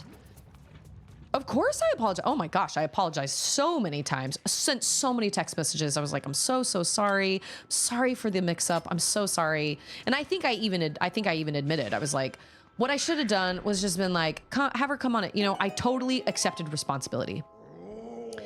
But I feel like she has not been like, she still kind of acts like she acted like everything was okay. She was like, I said, you know, I said, was she just devastated? And she was like, yeah, she was pretty upset. I said, I'm so sorry. That was on me. I'm so sorry. So anyway, then Charlotte comes home and she's like, hey, I think my friend's mom and dad aren't together anymore. And I was like, what? And what I should have done is I should have text messaged this lady. I don't consider her a super good friend of mine, but I should have text messaged her and been like, hey, Charlotte said something interesting today. And I just want to check on you and make sure you're okay. Like, did something happen? Like, but I didn't do that. Wait a minute. Can I, like, how do I? I'm supposed to. Oh. But I didn't because I didn't want to sound like I was being nosy. And I didn't want to sound like I was like, oh, like what happened? You know what I mean? I didn't want to sound like that. And so I never sent any text message. I never said anything. And I really wish I had. I really wish I had been like, hey, so Charlotte said something interesting to me. I just want to check up on you and make sure you're okay. Like, did I mishear this or is everything okay? But I never did because I felt weird. And so she has not showed up at the bus as often. I think she got a different job. She might even be a single mom now. I don't know. But with the whole birthday fiasco, I never really felt like I was I felt like she was already kind of mad at me. And so I didn't really know. So anyway, we planned a play date the other day with this girl or this woman and her 2 daughters. Oh, and last year for Charlotte's birthday, I invited both girls and I made it very clear. I was like, both your daughters are invited to this birthday party. And she kind of made this kind of like, face. And she said, thank you so much. But it was kind of like oh, okay. Yeah. You noticed your mistake and thanks for fixing that this time or whatever. Who knows? Anyway. So I planned this play date with them and we made all these plans. And I was like, yeah, okay, I'll see you on Monday at 10. I think it was supposed to be Memorial Day. It was supposed to be Memorial Day. A big container? Where is fuse? That's what I need right now. I was thinking of like, what is it when you confuse things together? Or no, magnesis. That's what I need right now. How do I carry a big container? Ooh, the only thing I can think of is that big pot the water dragon was sitting in, but how the fruit am I? Scrapper. That's it. That's it. So we made all these plans and they never showed up. They never showed up at our house. And she never answered my text messages, never answered my attempts to get back to her, and I still haven't heard anything from her since. And so I was like, I asked Andrew, I was like, what do I do? And he was like, I would give it some time and then I would probably try and reach out to her and say what you were going to say back when Charlotte first got that news on the bus and be like, I should have sent this message a long time ago, but Charlotte said something last year and I just wanted to make sure you're okay. And I should have checked in on you earlier. And I was afraid to because I didn't want you to think I was being nosy, but I really just want to make sure you're being okay or like that you're okay. So that's what I'm doing. I'm waiting. I had girls camp. Andrew was like, just let it be. And he said, ultimately, like what collaboration said, he's like, ultimately you've done what you can. But when you get like, you've apologized, you've made it clear that that was never your intention to like hurt her daughter's feelings or whatever. But like, what would you guys do? Do I reach out? Do I never talk to her again? Like our kids are bus buddies. They sit next to each other on the bus. And the last day of school, when I went and got Charlotte from the bus, her little friend was like, can we please come over for a play date? And I was like, yes, I will text message your mom. We'll plan it. We'll make it happen. And I planned it and tried to make it happen the following Monday. And then I never heard back from them ever. So like one, I'd have to call the cops on 10,000 people if I wanted to not have fireworks going all night on holidays. I know. I know. And this is why I'm trying not to be, I really don't want to be, and I understand that a lot of people are like, whoa, a lot of people are like, well, you're just being a Karen. I'm like, no, I just want to sleep. Like, I just want to sleep, man. That's all. Like, I don't want to be, oh, hello. Not to mention, there is a possibility that they could start a fire because there's a drought, and also they're illegal. I mean, as simple as that. They're illegal.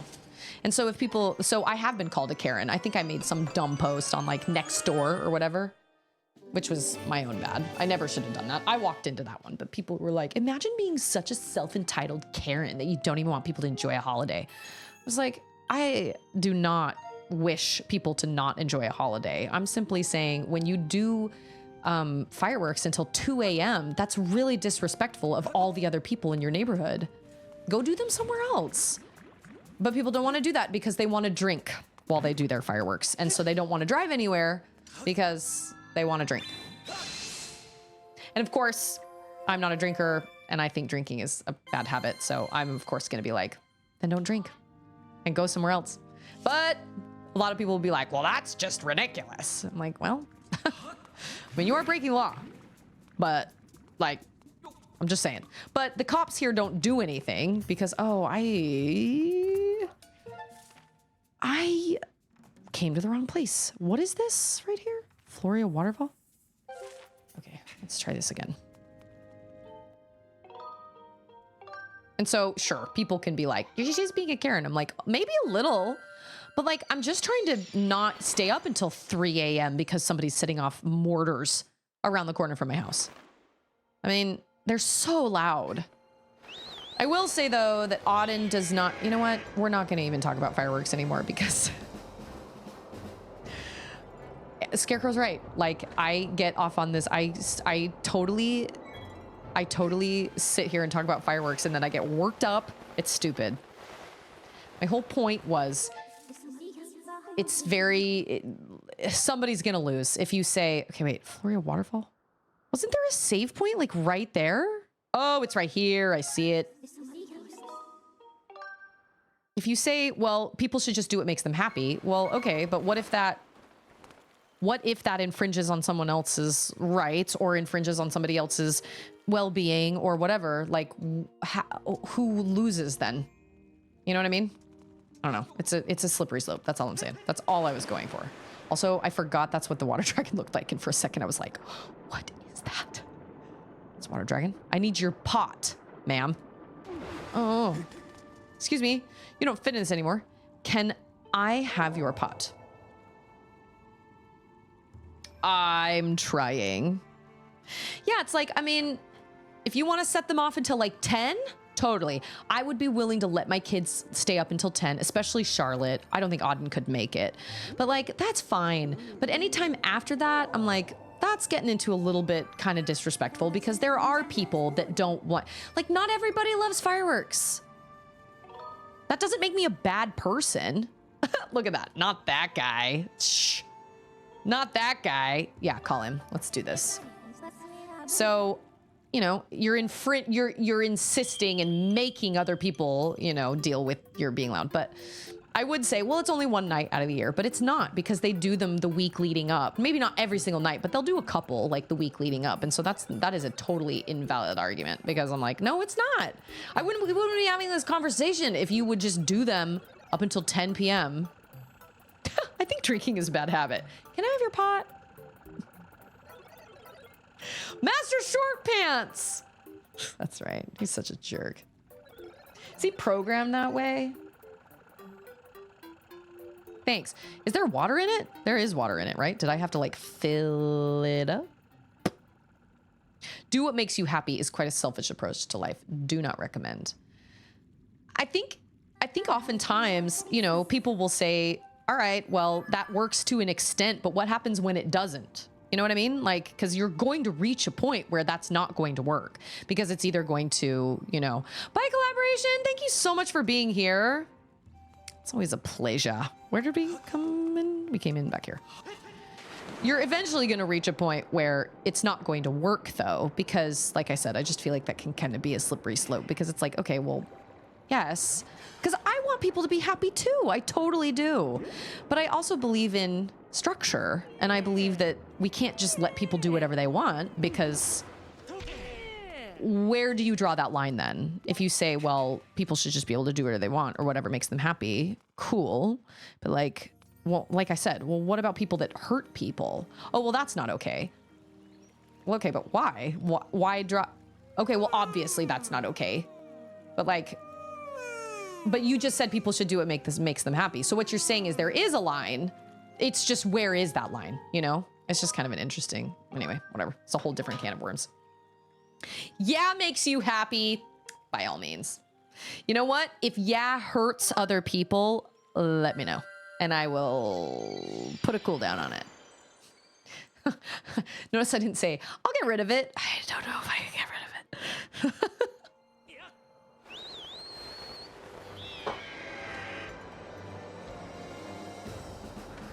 There he is, carrying the pot. The pot.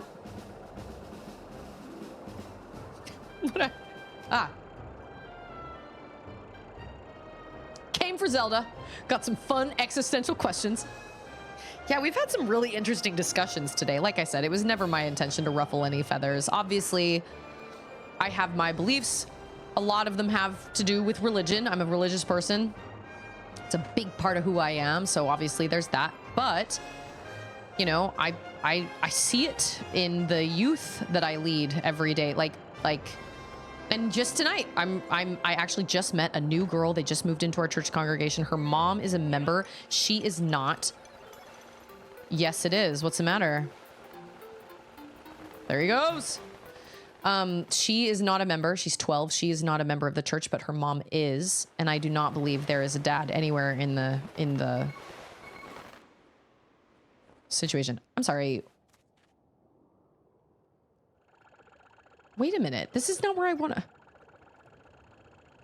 No, this is not where I want the water. The summit? You're a robot. You shouldn't even feel like that's heavy. We gotta hoof it all the way to the summit? Are you kidding? I mean, I agree. I mean, like, I hope I didn't, like, make anybody mad, but... I feel like most of my opinions probably shouldn't come as a surprise, but... Obviously, politics and, like, all that kind of stuff is not what I want this platform to be used for. If I wanted to do that, I would start a totally different... You know what I mean? But I don't. That's not what I want. I just want to play games. I just want to have a good time. But I think discussion is good. I think we can discuss some interesting questions. And obviously, I love the fact that, you know, so many people have different opinions or different thoughts that I may not have thought about before or whatever. And I think that's really kind of an amazing thing. I just obviously don't want to, like, make anybody super mad, but I don't know. Maybe I did. Maybe I didn't. Oh, no! He was ready for that. Oh. Oh! Oh! So does that, like, neutralize fire? Okay, what's the direction we have to go? I hate that. I'm with you, Wolf. Escort missions are the freaking worst. And you know what? That is entirely what Ico, the game Ico is. It's just an escort mission the whole time. I hated it. I thought it was so stupid. Oh, it drove me nuts. Well, good thing I have my bow and arrow. Do I get an extra point for a headshot? Probably not. Are they going to give me arrows? Good. This is all different. This is all different. Okay, we got full arrows. Good. Good. Okay. Oh! I keep holding it down, and that's wrong. I didn't have to do that. I probably could have gone. What is this direction? Which direction are we going? We are legit going backwards. Oh, we kind of have to. Oh, I don't take fire damage now at all? Oh, that's nice. Okay, wait. I legitimately don't know which direction I'm going. This is... Can you imagine? Oh! It's rising. I don't think we're supposed to go this way. Oh, yeah, we are. Ugh, I hate this. This sucks. Yeah, I heard you. I heard you. It's fine. We'll be fine. I got it. I'm the one risking my life for your little scrap life. Let me cut your shield in half. Okay. No. No. He can just fly over him. Can he not?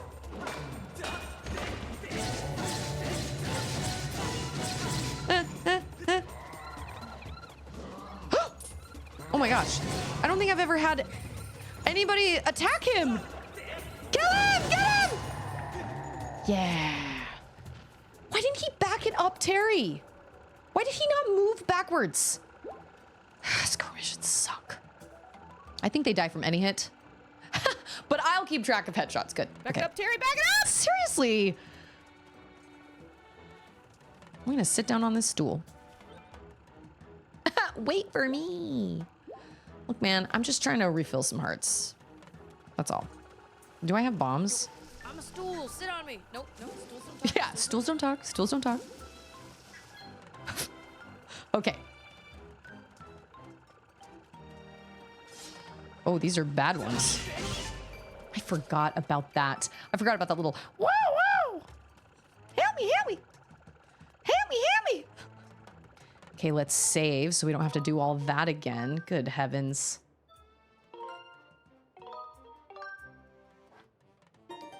Okay. I totally forgot about this whole situation and I'm mad about it. But I do see a piece of heart up there.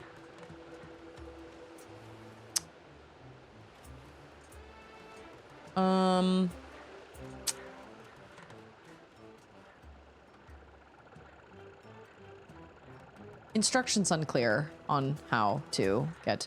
Oh, no, they're not. Wait a minute. I was trying to get the shield yesterday, and when I got on today, I'd lost all my progress. What? Why? Did you do the dreaded turn it off while you're... while it's saving? I am greatly confused. How... Oh. There's no reason... No, no, no, no, no. I was gonna say, there's no reason for me to go in there. Okay, good thing those guys can't see very well. That was a headshot. Boom. One shot. Oh, I forgot about this. Okay. Do we have to kill all of them? Or are there some... Can we headshot him? Can you imagine? Boromir. Are we even doing anything? All right, that helped. That was good. That was better. You didn't need to go through the cave. Those flowers were there. Oh. I am not smart. I am so smart. SMRT. You know what? I saw those flowers and I was like, oh yeah, those guys, but I didn't utilize them. Oh my gosh, I don't know what made me think of this, but I haven't watched the trailer for Planet of Lana yet. 2. I really enjoyed the first game so much. The first game was great.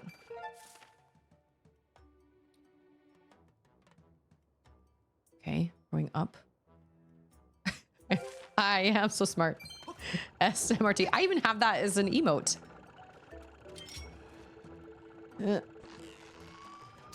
Oh, that was bad. That was also... Oh no, it was not as bad. Here he comes. Okay. Uh-oh. Oh, duh. Oh, we're gonna get it from both sides. Okay, hold on. How many times can he get hit before he's like done?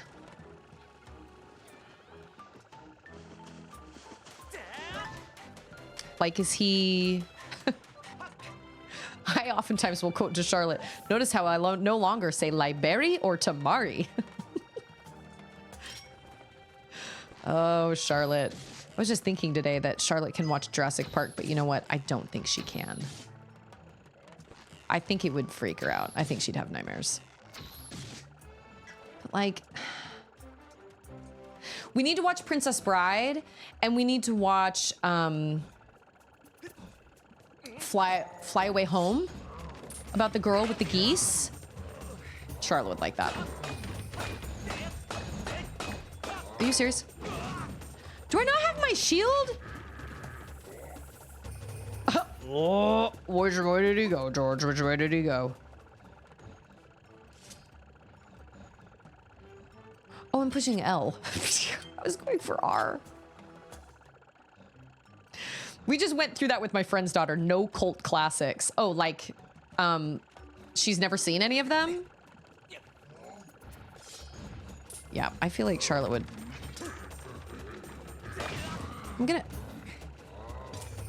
I don't understand. Oh, good job. How come that doesn't... Oh, how come I can't cut that? I can cut the rest of it. Yeah, there we go. He's gonna land on me. Yes, he just did. They were so busy wondering if they could show her Jurassic Park that they never asked themselves if they should. I really shouldn't. I probably shouldn't. But I was thinking, we've watched clips of it on YouTube. She'd probably be okay. But my child is a super sensitive little soul, so probably not. That beginning's kind of intense. Jurassic Park finds a way. Life, finds a way. What does he say? And, well, oh, there it is. Good old Jeff Goldblum. Love him.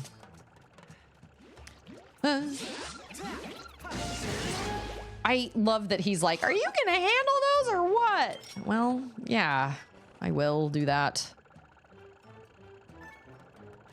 But yeah, she needs to see Princess Bride. So Princess Bride actually gave me nightmares when I was a kid because I'm Weenie Hut Jr., but it was the sound when he runs down into the dungeon and pushes the lever all the way up, and it's the sound of Wesley having all those years taken off his life. I hated that sound. It freaked me out when I was younger.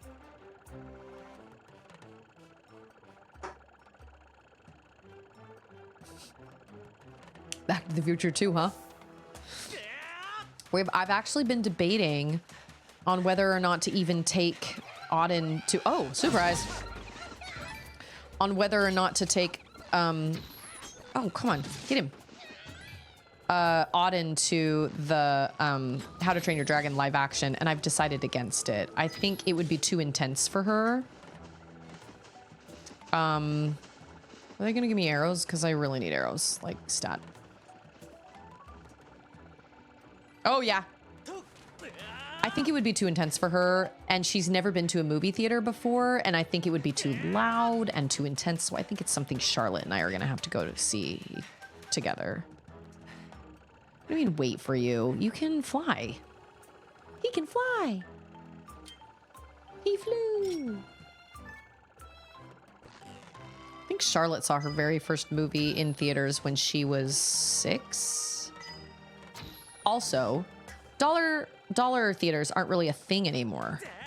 Yeah, that is the sound of ultimate suffering. Yeah, that sound freaked me out. Nothing else about it freaked me out. I thought everything was fine. But that really freaked me out. I did not like the sound he made. But I'm not going to tell that to Charlotte because that's automatically going to be like, ah, yes, creepy sound. I'm ready for it.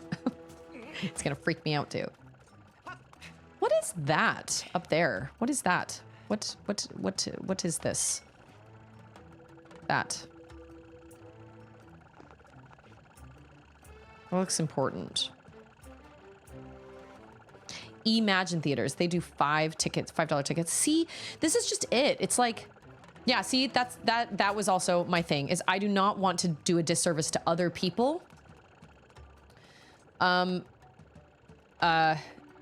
And I don't feel like it's fair for me to bring my toddler to the movies when she's just gonna get freaked out and I'm gonna have to take her out. And honestly, it's doing a disservice to me. I'm not gonna be able to enjoy the movie if I take her with me.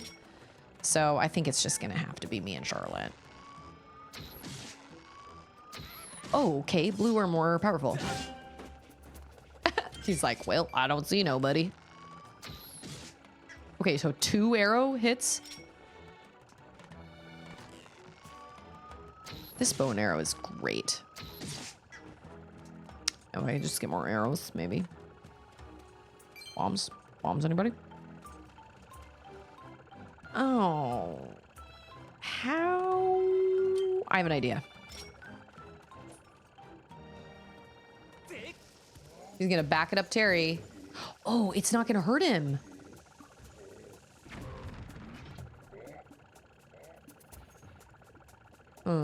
Basically Dad! I know, right? Like, what the heck? Meet up in Waco. Go see How to Train a Dragon. Auden, yeah, I feel like Auden... Charlotte watched Coco for the first time in theaters with my mother-in-law. And she didn't like it, actually. But she had a thing with, like, antagonists at the time. They made her nervous. But, like, I can't even take her to a discount theater and be like, okay, well, my ticket, like, it's okay because we didn't pay a lot for the you know, to try taking her to the theater. When he holds his shield up, you can sprint up it. Oh, that is smart. Okay, we'll see how this works. Yeah, that was awesome. Oh, okay. Okay, we're gonna do this again. That was so good. Sorry. I am so sorry. Yeah, his alarm is still sounding. Oh no. That is a chonker of a dude. Wow. Wow. Yeah. He's so Just land on the bridge next time. Right. We're almost there, maybe. I don't know. Oh, that would be so fun, basically, Dad. For us all to go see it together, that would be so fun. I don't know how to make that happen, though. That would have to happen on, like, a... What the... Got an arrow. Okay. That would be so much fun. There's Chonker over there. With quite the... He's got some serious nipple rings going on there. Okay, I don't need to waste... Whomst? Okay. He is just a large boy. He's large. I was hoping that would give me arrows, but it didn't. I didn't know you could do that either, Chiron. We both learned something today. Okay. Oh, no. Okay. How do I run? No, that is not how you run. Oh, like this.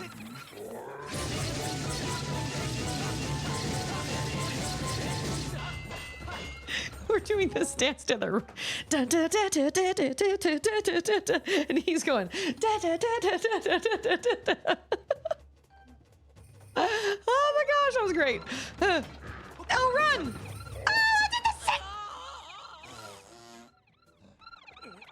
I did the same thing. Okay, let's try this again. Yeah. I did. Good job. We're about to go on a cruise.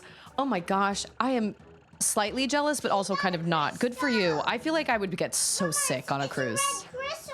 I know, but I don't need it. Because look, I have enough. Oh, that's right. I should buy something from Beetle. That's so exciting, though. Where are you guys going on your cruise? Basically, Dad over here. Fancy. No. On the bridge. Take her to the laundry brig. Aw, man. We have to go through this whole freaking place? Wait. I cannot believe we had to do that. That was so dumb. Hey, it's Doom! True. Where is your... destination? I have had... Oh, no. Why? Can you...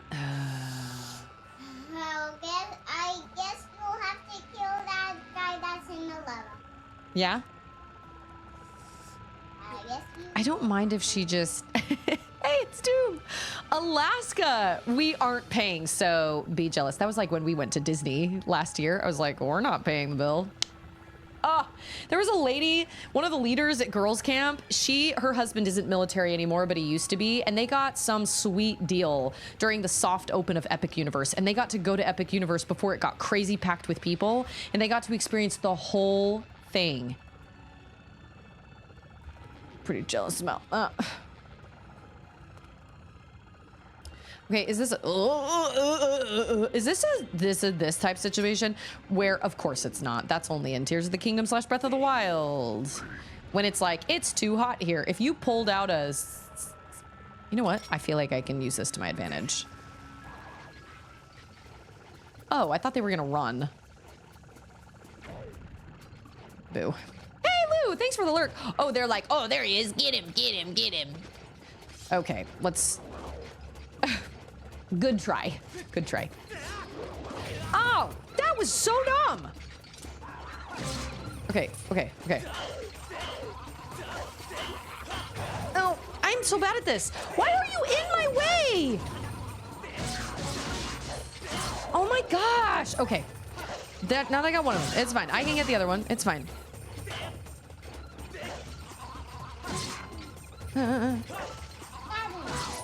There we go. Well, maybe if you weren't like right in the way. Seriously?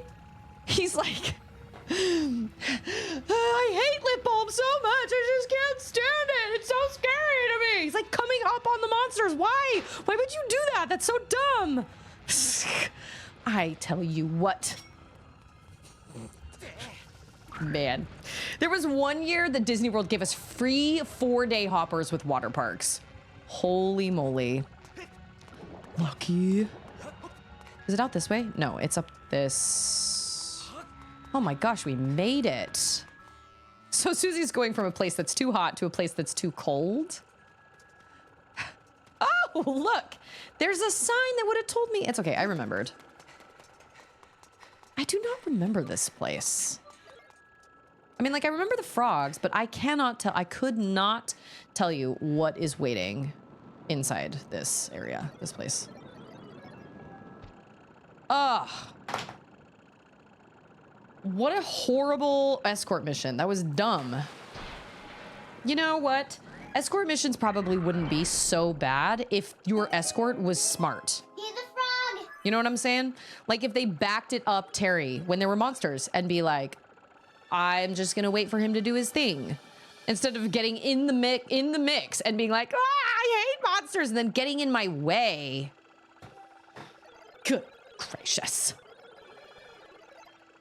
He's like, oh, and you, Master Sh. Oh, no, we didn't even do that. He just said, Master Fi, Mistress Fi, anything you need. Side-eye, gave me side-eye. Okay, wow, that was so much work. Let's save, and let's... Auden, baby. Did I know you were from Alaska, Wolf? I think I did. I think there's a military base there. I think a lot of our military families go to Alaska or come from Alaska. Am I making that up? It's true. She does not have hands. Okay, before we do this, we're gonna go back to Skyloft and we're going to... It's okay. And we're going to buy stuff. Oh, there are at least 2 in Alaska. Okay, well, there you go. Did anybody see the movie with... I can't even remember his name. It was a murder mystery story. No. Kind of. Is it called Insomnia? All I know is...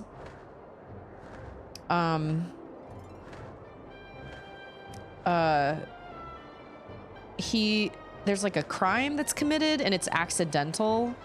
I don't know if it's friendly fire or what. I can't remember what it is, but the baddie, like the bad guy in the movie is Robin Williams. And he was so frightening as a bad guy. Did a really good job as a bad guy. Insomnia.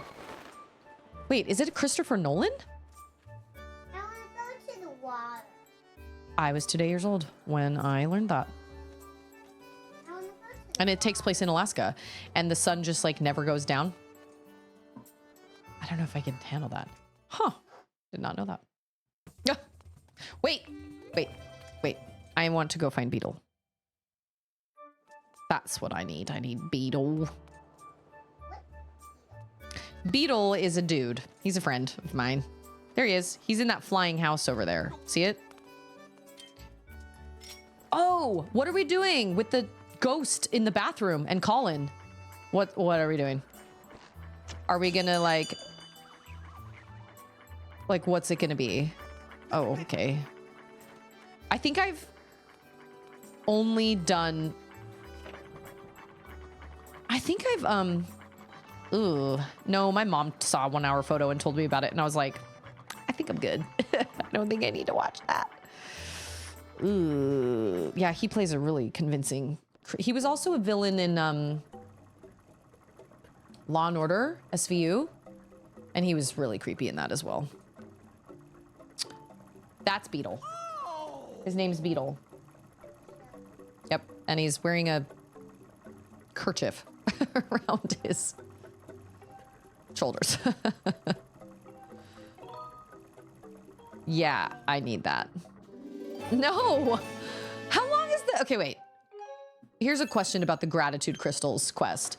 Does it only take place on Skyloft? Like, is that only people in Skyloft? Or is it... Oh, that wallet really suits you. Thanks, Beetle. Oh, I do want that. He's like, it's my last one, so it's gonna be a 600... Oh, okay. What? Me? Raise prices? Never. You're obviously hallucinating. So why doesn't he just come out with it and just be like, it's my last one? Oh. Okay, wait, that's a heart medal and that's a bug medal. Okay. Pretty sure I'm okay with that. Mom used to cover our windows with tin foil in the summer so it would be dark enough for us to sleep. Yep. I have also done that. When I went to Utah, because the Airbnb we stayed in was like, there were no curtains. I mean, they had these really flimsy, light little, like, not drapes. They were like little blinds. Did nothing. So I put aluminum foil on all the windows in our Airbnb. I had no choice, man. Okay, wait. Gratitude crest. Okay, wait. Basically, you get bigger wallets. Also, you can go out and in the door for the last wallet upgrade. Wait, what? And then in the winter, it would be dark when we left for school and dark when we got home. Only saw the sun on the weekends. Well, that sounds like daylight saving. Although, yeah, which is dumb. Wait. In and out what door? For the last wallet upgrade? Beetle's door?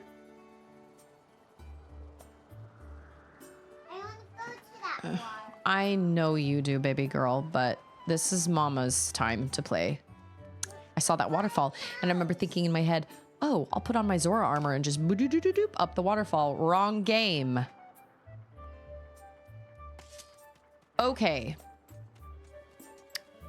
Since I gotta sign off in like 20 minutes anyway, there's no point in going back to the dungeon. So let's go...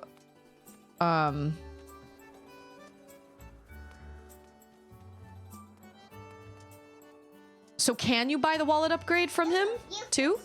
Or do you only get it through the Gratitude Crystal quest, which I never did. I've never done.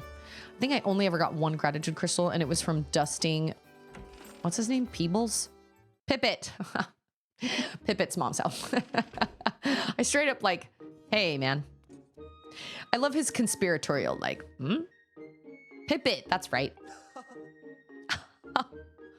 Zelda will be home before you even know it. Just keep on believing that while you wait for her, keep on believing that while you wait for her to come back. Okay. You get 3 wallet upgrades from Beetle, and you get a bigger base wallets from Batro. Is this for show? Well, if it's like, of course, that's why I can't relate to the fireworks debate. Not dark enough in July and too much snow on New Year's. So I love them now since I grew up without them. That makes sense. Is this the turlet?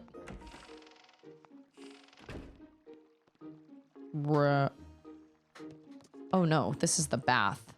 Can you heal in here? Wait a minute. This isn't the bath? This isn't the toilet?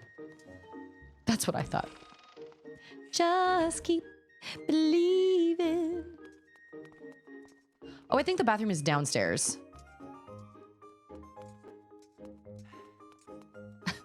Whew, was that too much for you, Link?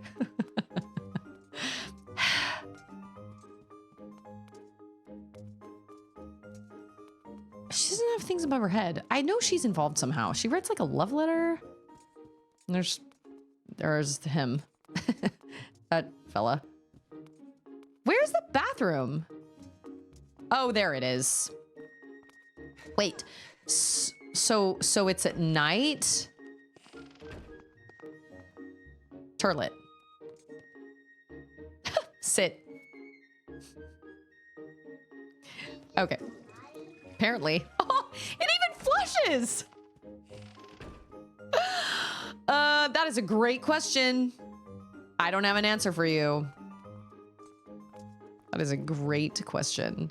So am I supposed to... Oh, I'm supposed to sleep until nighttime. That's what I'm supposed to do. That's right. That's right. That's right. It's my room upstairs. I can't remember where my room is. Where's your... I think it's up here. Oh, maybe not. Oh, nope. I'm downstairs. I didn't realize it flushed when you got up. Oh my gosh. Bonk. Bonk. Okay. You know what? To be totally honest, I probably could have slept on anybody's bed, but that's fine. Hey, it's Alti! Today, John Steed just answered Chiron's question. I did. Oh.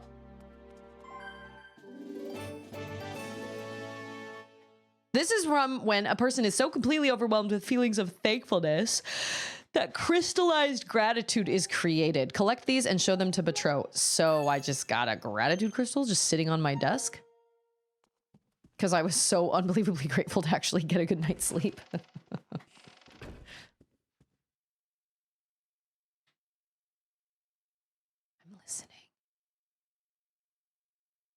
I don't hear anything. I bet everybody's doors are locked, right? We're not going to creep in on anybody's. Oh, wait. Was it upstairs?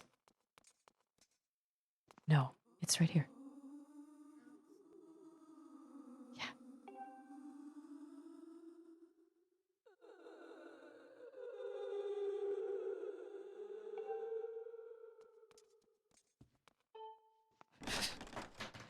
There's no toilet paper. Paper. Yeah. Bring me paper. Bring me some paper. Any kind of paper.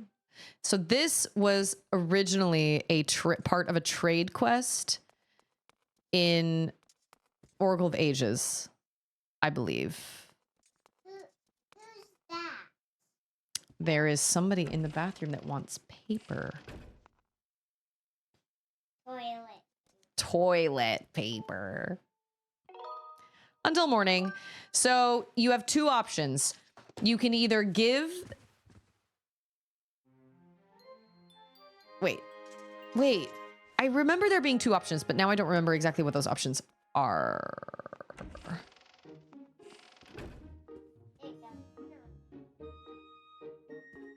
I feel like this girl gives you something. Hi. What do I think about Pippet? He's nice. Yes, he is. He's kind and caring and handsome and wonderful. Oh dear, I don't know what's come over me all of a sudden. Sorry for bothering you with such an awkward question. Go get it, girl. Like, just go get him. Wait, doesn't she, like, write a letter to him or something? Where is Pippet? Oh. He writes the letter. Should I give it to her? Should I not give it to her?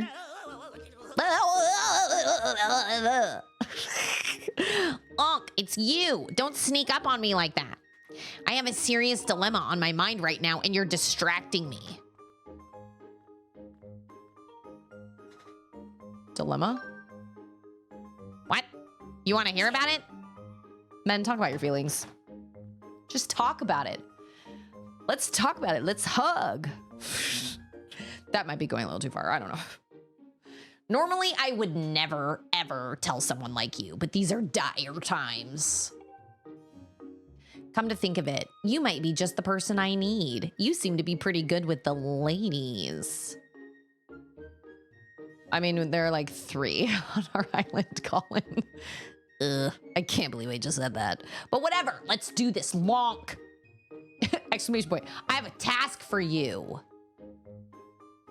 So listen up. Your mission is to take this piece of paper to a certain person. It's a very important piece of paper. Make sure you deliver it. Turlet? Yeah, he did. He went to bed and was like, I'm sure they'll be fine. No toilet paper. I'm sure they'll be fine. I didn't need any. Why would someone else need any? The alternative is Long busts down the door and starts smashing things looking for rupees. That's true. That's right. Beatrice does exist. I forgot. I'm thinking of Cawlin, or however you pronounce it. And then there's the other chick with the brown hair, the long brown hair. And then there is Beatrice. You're right. There's Beatrice, whose dad reminds me of Uncle Rico for some reason. What? There's someone in the restaurant who wants, there's someone in the restroom at night who wants paper? You fool, how dare you? This is no ordinary piece of paper. It's a letter, a very special one at that.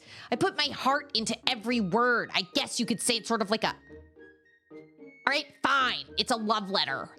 And this is what you will not, under any circumstances, ever allow it to be used as toilet paper. Do you hear me? I mean, I kind of I get it. I wouldn't want my love letter used as toilet paper. So listen up.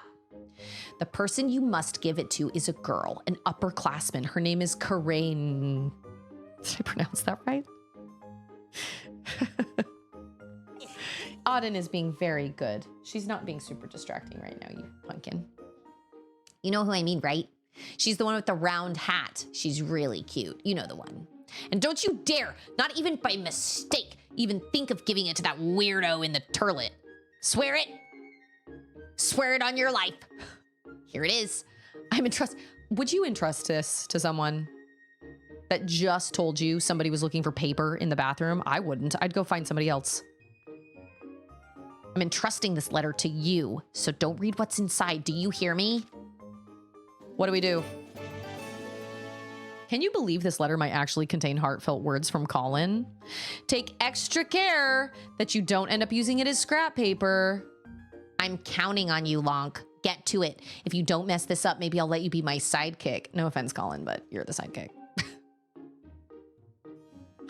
Lonk is a hero. Of course, he's trustworthy. Yeah, don't go to the bathroom. Don't go. What should I do with the love letter? Should I give it to the girl he wrote it to, or should I give it to the person that needs toilet paper? Give it to the girl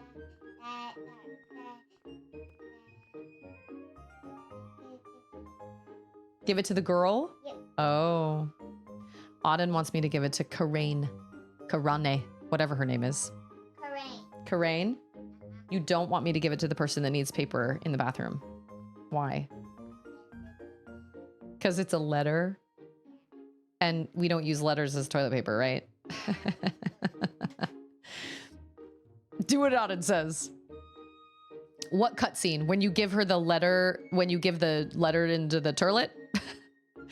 If I remember right, I believe if you give the letter to the person in the bathroom, she reads it and then she falls in love with Cawlin because she thinks the words are for her. And so she basically haunts him like for the rest of his, like for the rest of the game. He like is laying on his bed and like this ghostly hand is just like petting his face for the rest of the game and he can't even sleep because he's like terrified. To toilet paper or not to toilet paper, that is the question. Whether 'tis nobler in the mind to suffer the slings and arrows of teen crushes or to take arms against weirdos and turlets and, by flushing, end them? So you think we should give it to the girl he wrote it to? Auden has spoken. We'll go give it to Cawlin. However you pronounce it. George's ghost. I stumbled on your YouTube channel while looking for the theme music for Minoru's Construct Factory and Tears of the Kingdom. It was so lovely seeing someone else the story affected so much. Listen, George, you are in the right place. We all feel that way. Like, we all cried together. It was such an experience. I'm so glad. I'm so happy you're here. I'm sitting here with my 4-year-old. She's kind of telling me what to do. Listen, I'm so happy you're here. I love games for that reason, because they're most of the time, I mean, yeah, I like playing games that aren't super story driven, but I love stories like that really deeply affect us, whether it's a video game or it's a book or it's a movie or whatever it is. Anybody that says you cried over a video game, that's just silly. You cry over a book, you cry over a movie. How is it any different? I've saved the princesses and I cried. And it was great. I loved it. Absolutely loved it. I have so many good memories wrapped up in Zelda. Yes. What? I'm telling you, don't let anybody tell you otherwise. You enjoy those games. Is she up here? Well, there's Pippet. Does he have anything to say? Pippet, he's like, of course he is. He's like, and doing my stretches. Like, I can see that on Pippet all the time. Yeah, I've been told, every once in a while, for the most part, all the comments I've gotten on that video have been very positive, but every once in a while, somebody will be like, oh, this is a girl, she's gonna cry, of course she is. But I've met plenty of male gamers / streamers or whatever that have cried over it, and there's nothing wrong with that. It was such an emotional story. It packed such an emotional punch. And we were actually just talking today about, somebody asked, I think it was Shane asked what the most emotional piece of like media is that I've ever experienced. And I would say, at least in the video game world, I would say it's a toss-up between collecting all the dragon tears in Tears of the Kingdom, which totally wrecked me, and actually a game called Neva, which the ending of, I was a basket case for a week after I finished that game. I did start a podcast over it, and then I fell out of, because I didn't have time, and I kind of fell out. It's only on the back burner. It's not. Okay, this is what we're doing. We're gonna give it to her. Okay, girl, hey. Oh, Pippet. How can I get you to notice me? Girl, just walk up and be like, hey guys, hey Pippet. That's all you gotta do, it'll be fine. There are guys that cry from watching trailers. I mean, who cares? Whatever. So George, you are absolutely in the right place. We all feel that same way about Tears of the Kingdom. It affected me unlike any other Zelda game I've ever played. And I absolutely loved every single minute of it. Even though it wrecked me, I loved it so much. I will never forget those moments. What's the matter? Do you, need something? I wonder if you heard what I was just talking about. Well, like, you're facing me. Here's your letter from...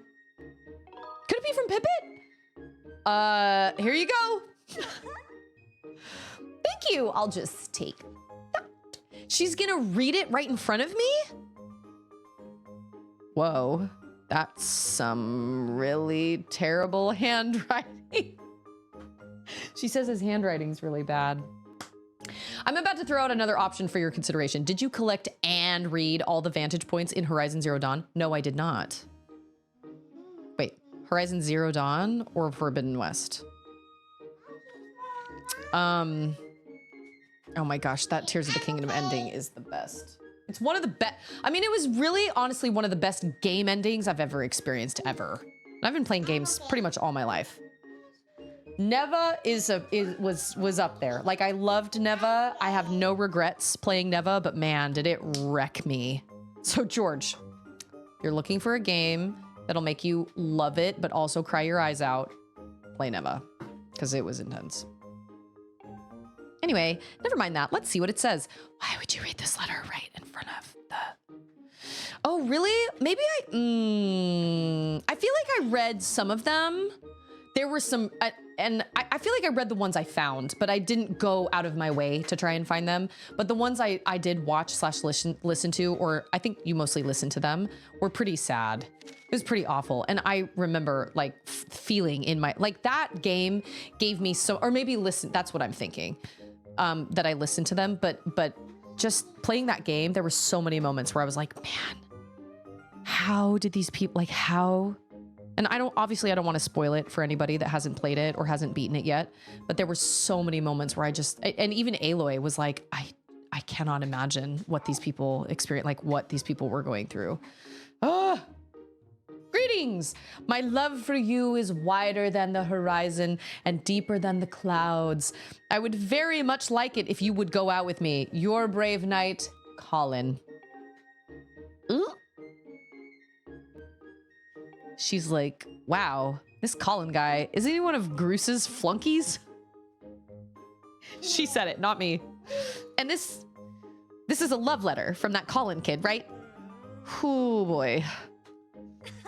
So yeah, I have to say he really put his heart into it and everything. I don't know. Maybe I should consider going out with Cawlin. Ha! As if. I wonder what Pippet would think if he knew about this. I listened to all of them, but there's even more story if you go back and read them. I didn't even realize that was a thing until I was playing through it for playing. I know, fingers. Playing through it with /4N. Oh, got it. And so, yeah, the story in those wrecked me. Oh, well, apparently. As if I needed an excuse to play Horizon Zero Dawn again. I don't need an excuse. I would play it again. Hey, it's Sarah! Oh my gosh. Okay, wait. This is a different name. Funny story. We used to have a girl in our church congregation named Sarah that would come babysit. And Auden really loved her. My little 4-year-old really loved her. And the other day she was like, Mama, and she moved away because they moved away with their family. They moved from the military. And the other day Auden goes, I really miss Syrup. And I was like, what? And she goes, you remember Syrup? Syrup, she used to come over and play with me. She was talking about Sarah. I was like, oh my gosh. I have no way to get in touch with them and tell them though. That's right. I've probably told that before. Because you're Sarah. Do I have to be the middleman again and be like, hey, Cawlin? Probably. Where is he? Oh, he's over there. Who do it turns out I'm more of a puppy, but it's still me. Well, there you go. Oh, that's right. I am Sarah Cat. I am Sarah Pup. I'm more of a dog person anyway, so. What? You actually did it? You gave the letter to Karain? Am I pronouncing that right? Karain? Oh no. Oh no. What now? What do I do? Maybe I should go see what she thought of the letter. Oh, but this is so embarrassing. Yeah, probably. You probably should. Like, you got that ball rolling, my dude. You probably should. She's right over here. I love dogs. My dog is a derp, but I love her dearly. Okay, so like, thank you for bringing me the letter, Lonk. I wonder what Pippet would think if he knew about this. Oh, so I need to go talk to Pippet. I see.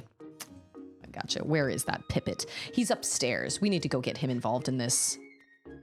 We gotta... Well, what do you have to say now? So Karain finally knows how I feel about her. What should I do? My heart is pounding. Okay, where are the stairs? I walked past the stairs. People who don't like cats so much haven't met the right cat. All right, that's fair. But ultimately, I just prefer dogs. Look, he's thinking. Oh, Karain. Look at him, though. Like, come on. Cawlin is kind of a jerk. He is one of Groose's flunkies. Pippet is adorable. I mean, Pippet's nice, chivalrous. Like, I'm not gonna lie, he's a little more of a stand-up guy than Cawlin is. Huh? Karain got a love letter? I see. That's interesting. Wow. Like, what? Yeah, his little... What do you think she intends to do? Look at his eyes. He's got murder in his eyes. Beats me. Maybe you should go... What is the right choice? Like, do I don't know. Go ask her. So, you don't know? Well, that's gonna bother me until I find out. Ah! I mean, it's not like there's anything going on between me and Corinne, you know? We're just friends. So it's not my business who she goes out with. I don't have much to say about it. But you know, I do have a duty to make sure that everyone is living up to the high ideals of our night school, right? I mean, ideal love is unfettered and passionate. Anything less than that can't really be called love at all. You know what I mean? Yeah, sure. So I should just step in and make sure that she's found true love that aspires to the highest ideals of our fine educational institution, right? What about me? I have the right to experience an unfettered and passionate love too, don't I? You understand, don't you, Lonk? I'm not wrong about this, am I? He's not. You like her? He's not wrong. What? Don't be ridiculous, Lonk. I don't even understand how you could make such a wild accusation. Well, It's not wrong. either way, I don't suppose you'd mind asking her what her decision is going to be, would you? Are you kidding? Everybody needs to grow up. What? Your guy's not in. No, that's Pippet. I'm just reading what he's saying. I don't like yappy dogs either. I will be honest. Yeah, well, Groose does have the best character arc, but his friends are weird. You're controlling No, I'm not. I was just holding them in my hands. No, Mama, I'm not talking about that. Okay, do I really have to be the middleman in all of this? This is insane. I'm saying that Oh, look, they're together. Oh. You're the one who sent the letter, right? Here it goes. Here it goes. Yes. It was a wonderful love letter. Thank you. It wasn't that great. And, what's your answer? My answer? Oh, my answer. Oh, please go out with me. Wait! Oh my gosh. This is fantastic. I think you should go out with me instead. I mean, I want to ask you out. What? Hey, hold on there. What are you trying to pull all of a sudden? I want to go out with Pippet. That was the cooking sound.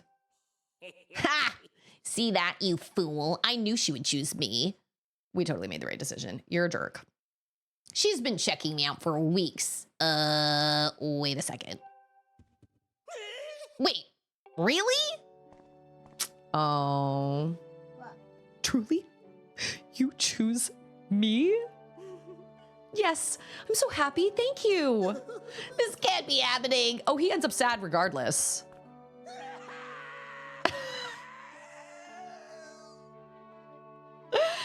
Oh, the dramatic love lives of teenagers. Sorry, Cawlin. When you told me about the letter, it was at that moment I finally realized that I love her. I thought to myself, I can't let anyone else take her from me. If you hadn't told me, I might never have noticed for my own feelings for her. I'm so grateful. I don't know how I can ever thank you. Oh. I didn't realize I was part of this. Oh, whoa. We got 5 gratitude crystals. These crystals are feelings of gratitude in crystallized form. Helping people feels good. So it does. VT just got out of the Lego store. Free Legos. Oh, it's probably because you spent a ton of money, right? They're like, here, you spent all this money, so here are some also free Legos. Oh, sorry, Cawlin. Is he like crying in his room? I'm sorry, man. I feel kind of bad about it. But also, he was kind of being a jerk. You know what I'm saying? He was kind of like, eh, like, of course she would choose me. She's been checking me out for weeks. That's how I imagine his voice sounding. Oh, is he not in his room? Where did he go? Is he crying in the bathroom? Oh, a free build event. Oh, that's cool. Everything is part of it. Got it. Is he crying in the bathroom? Are they making out over by the thing? Ooh, love in the night school. Oh, they're so cute. Listen, Pippet is adorable. I hate to say it, like, And Colin's gonna be like, you ruined my life. I hate you. And I was like, well, maybe you shouldn't have been such a jerk, Colin. Maybe. Okay, but like, where did he go? Is he crying in the bath?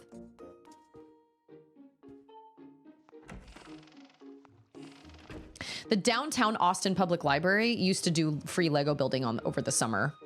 They just had bins and bins and bins of Legos, and you could just bring your kids from like 3 to 5. Germ Central. But we did it a couple times. It was kind of far for us because we didn't live in downtown. Okay, so we shattered Colin's heart and we brought 2 hearts together. Cute. Aww. But where's the guy that sent the letter? I don't know. He ran away crying because she did not choose him. She chose the other boy. Where he is? I don't know. I just went to look for him. Oh, does he take Goose's room? Okay, hold on. I'm gonna have to. Yeah. Oh, that's right. We need to go to sleep. What time is it? 4:38. Dang it. Okay, I gotta sign off. But if I don't, I'm gonna forget. Oh, that's Fledge's room. Okay. I think Goose is upstairs. Is he upstairs or is he across from me? He's like, go, get out of here. Oh, he's so sad. It's over. It's all over. What do you want, Lonk? If you come to laugh at me in my miserable state, just leave me alone. He's sad. He's sad about it. Sorry, buddy. Actually, I was gonna take a nap on that bed, but you're sitting on it. Girls are upstairs, guys are down. Okay, that makes sense. How did I not pick up on that before? We'll go listen to whoever's in the bathroom, but I don't... Is this my room?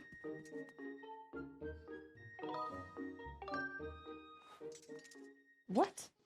Oh, it's your. It's my room. Yeah, we'll go listen in the turlet, but I don't think anything happened. I don't think you actually...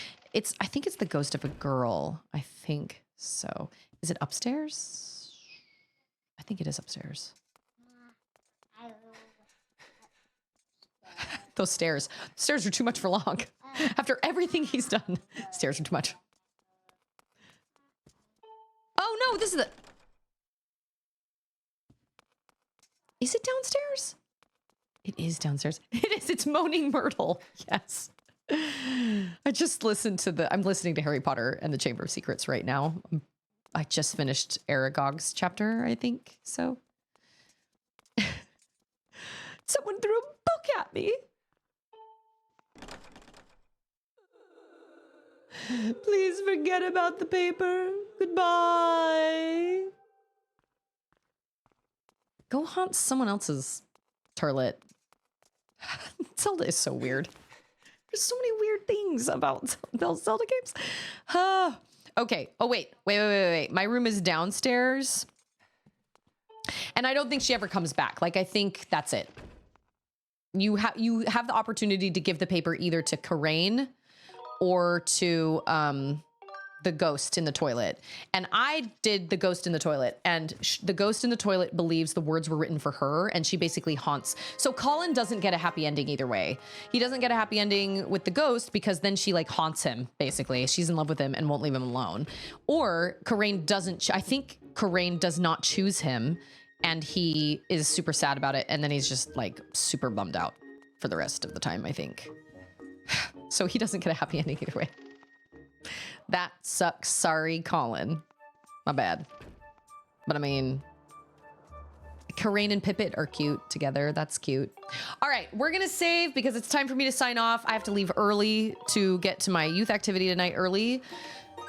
And I gotta get some dinner statted, but I appreciate everybody coming and hanging out. Seriously, playing games is it's such self-care for me. I love it. I really do find myself happier if I have a game I'm playing, especially a game I'm playing like personally. Right now I'm kind of bouncing back and forth between Moonlighter and Slime Rancher. Slime Rancher Charlotte and I kind of play together, which is really cute. Very low stakes. But I really love this community, and I just love that we can come together and we can I think it was Scarecrow one time that said it's kind of crazy that we can have like really silly conversations, but then have really serious conversations and then go back to having silly conversations. And I really appreciate that about this community as well. Just don't forget how, no, not quite yet. 20 minutes. But I hope you guys remember how important you are and how much you matter, whether it's in this community, which you matter in this community, or also just kind of in the world. I mean, everybody matters. I believe life matters and everybody matters. And I know sometimes you probably experience, all of us have experienced times where we feel like we don't matter, or we feel like our choices don't really matter, or that we're not really affecting the people around us, or that we're not affecting them in the way we wish we were. But I promise you, you matter and that you are important. Don't let your mind play tricks on you. Hi, Stixel. Oh, my Lego bags down there that she's stepping on.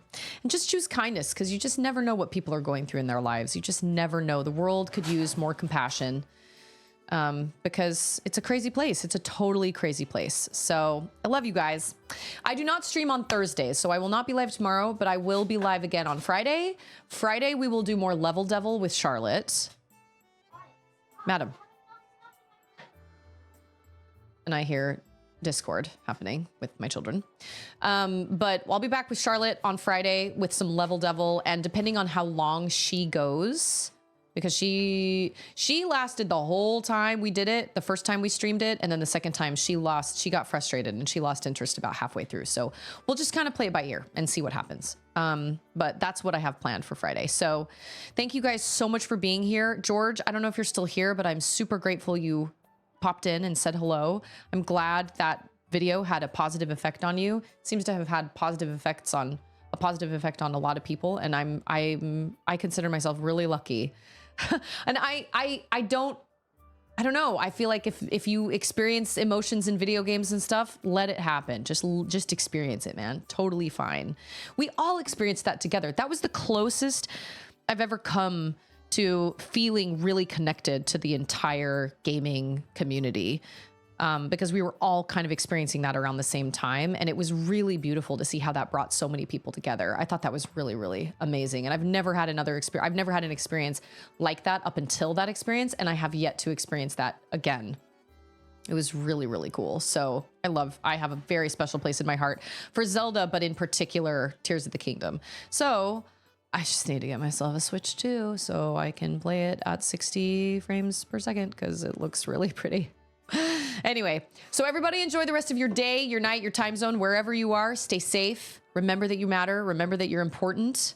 It's DJ BJ. So I sent a handwritten notes are so much better to the young lady I'm talking to, just like this. Ooh, can't wait to hear. Listen, we had somebody a while back that was going on a date, and they were like, I'm really nervous because I'm going on a date or whatever. And then like a year later or something, they're super busy. They popped back into chat and they were like, I just want to tell you guys that we're getting married. And it was so adorable. It was so sweet. So you never know. You just never know. But I do think it's good to be honest. And I think, it takes a lot of guts to put yourself out there, but I think that's wonderful. So obviously DJ BJ is going to have to keep us posted on this whole situation about how it kind of goes. Guess we'll see. But I will not be live tomorrow, but I will be back on Friday. And we'll do some Level Devil on Friday, which is diabolical. So everybody enjoy the rest of your day. And I appreciate every single one of you for being here. Green and blue. Yep, green and blue. Yep. All right, out. I'm just about to say goodbye. And I appreciate every one of you. And yes, everybody enjoy the rest of your day. And I will see all of you guys on Friday, which is pizza day. It's just Fridays are just awesome. I get to stream, it's pizza, it's great all around. I'll see all of you guys on Friday. Have an excellent day.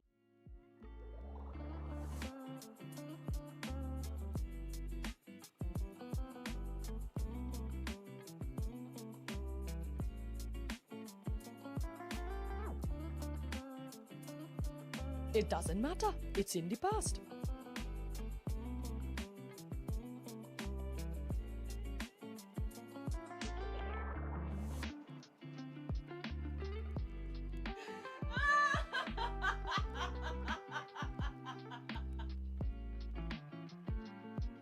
It's not over. It's not done till it's not over till it's what?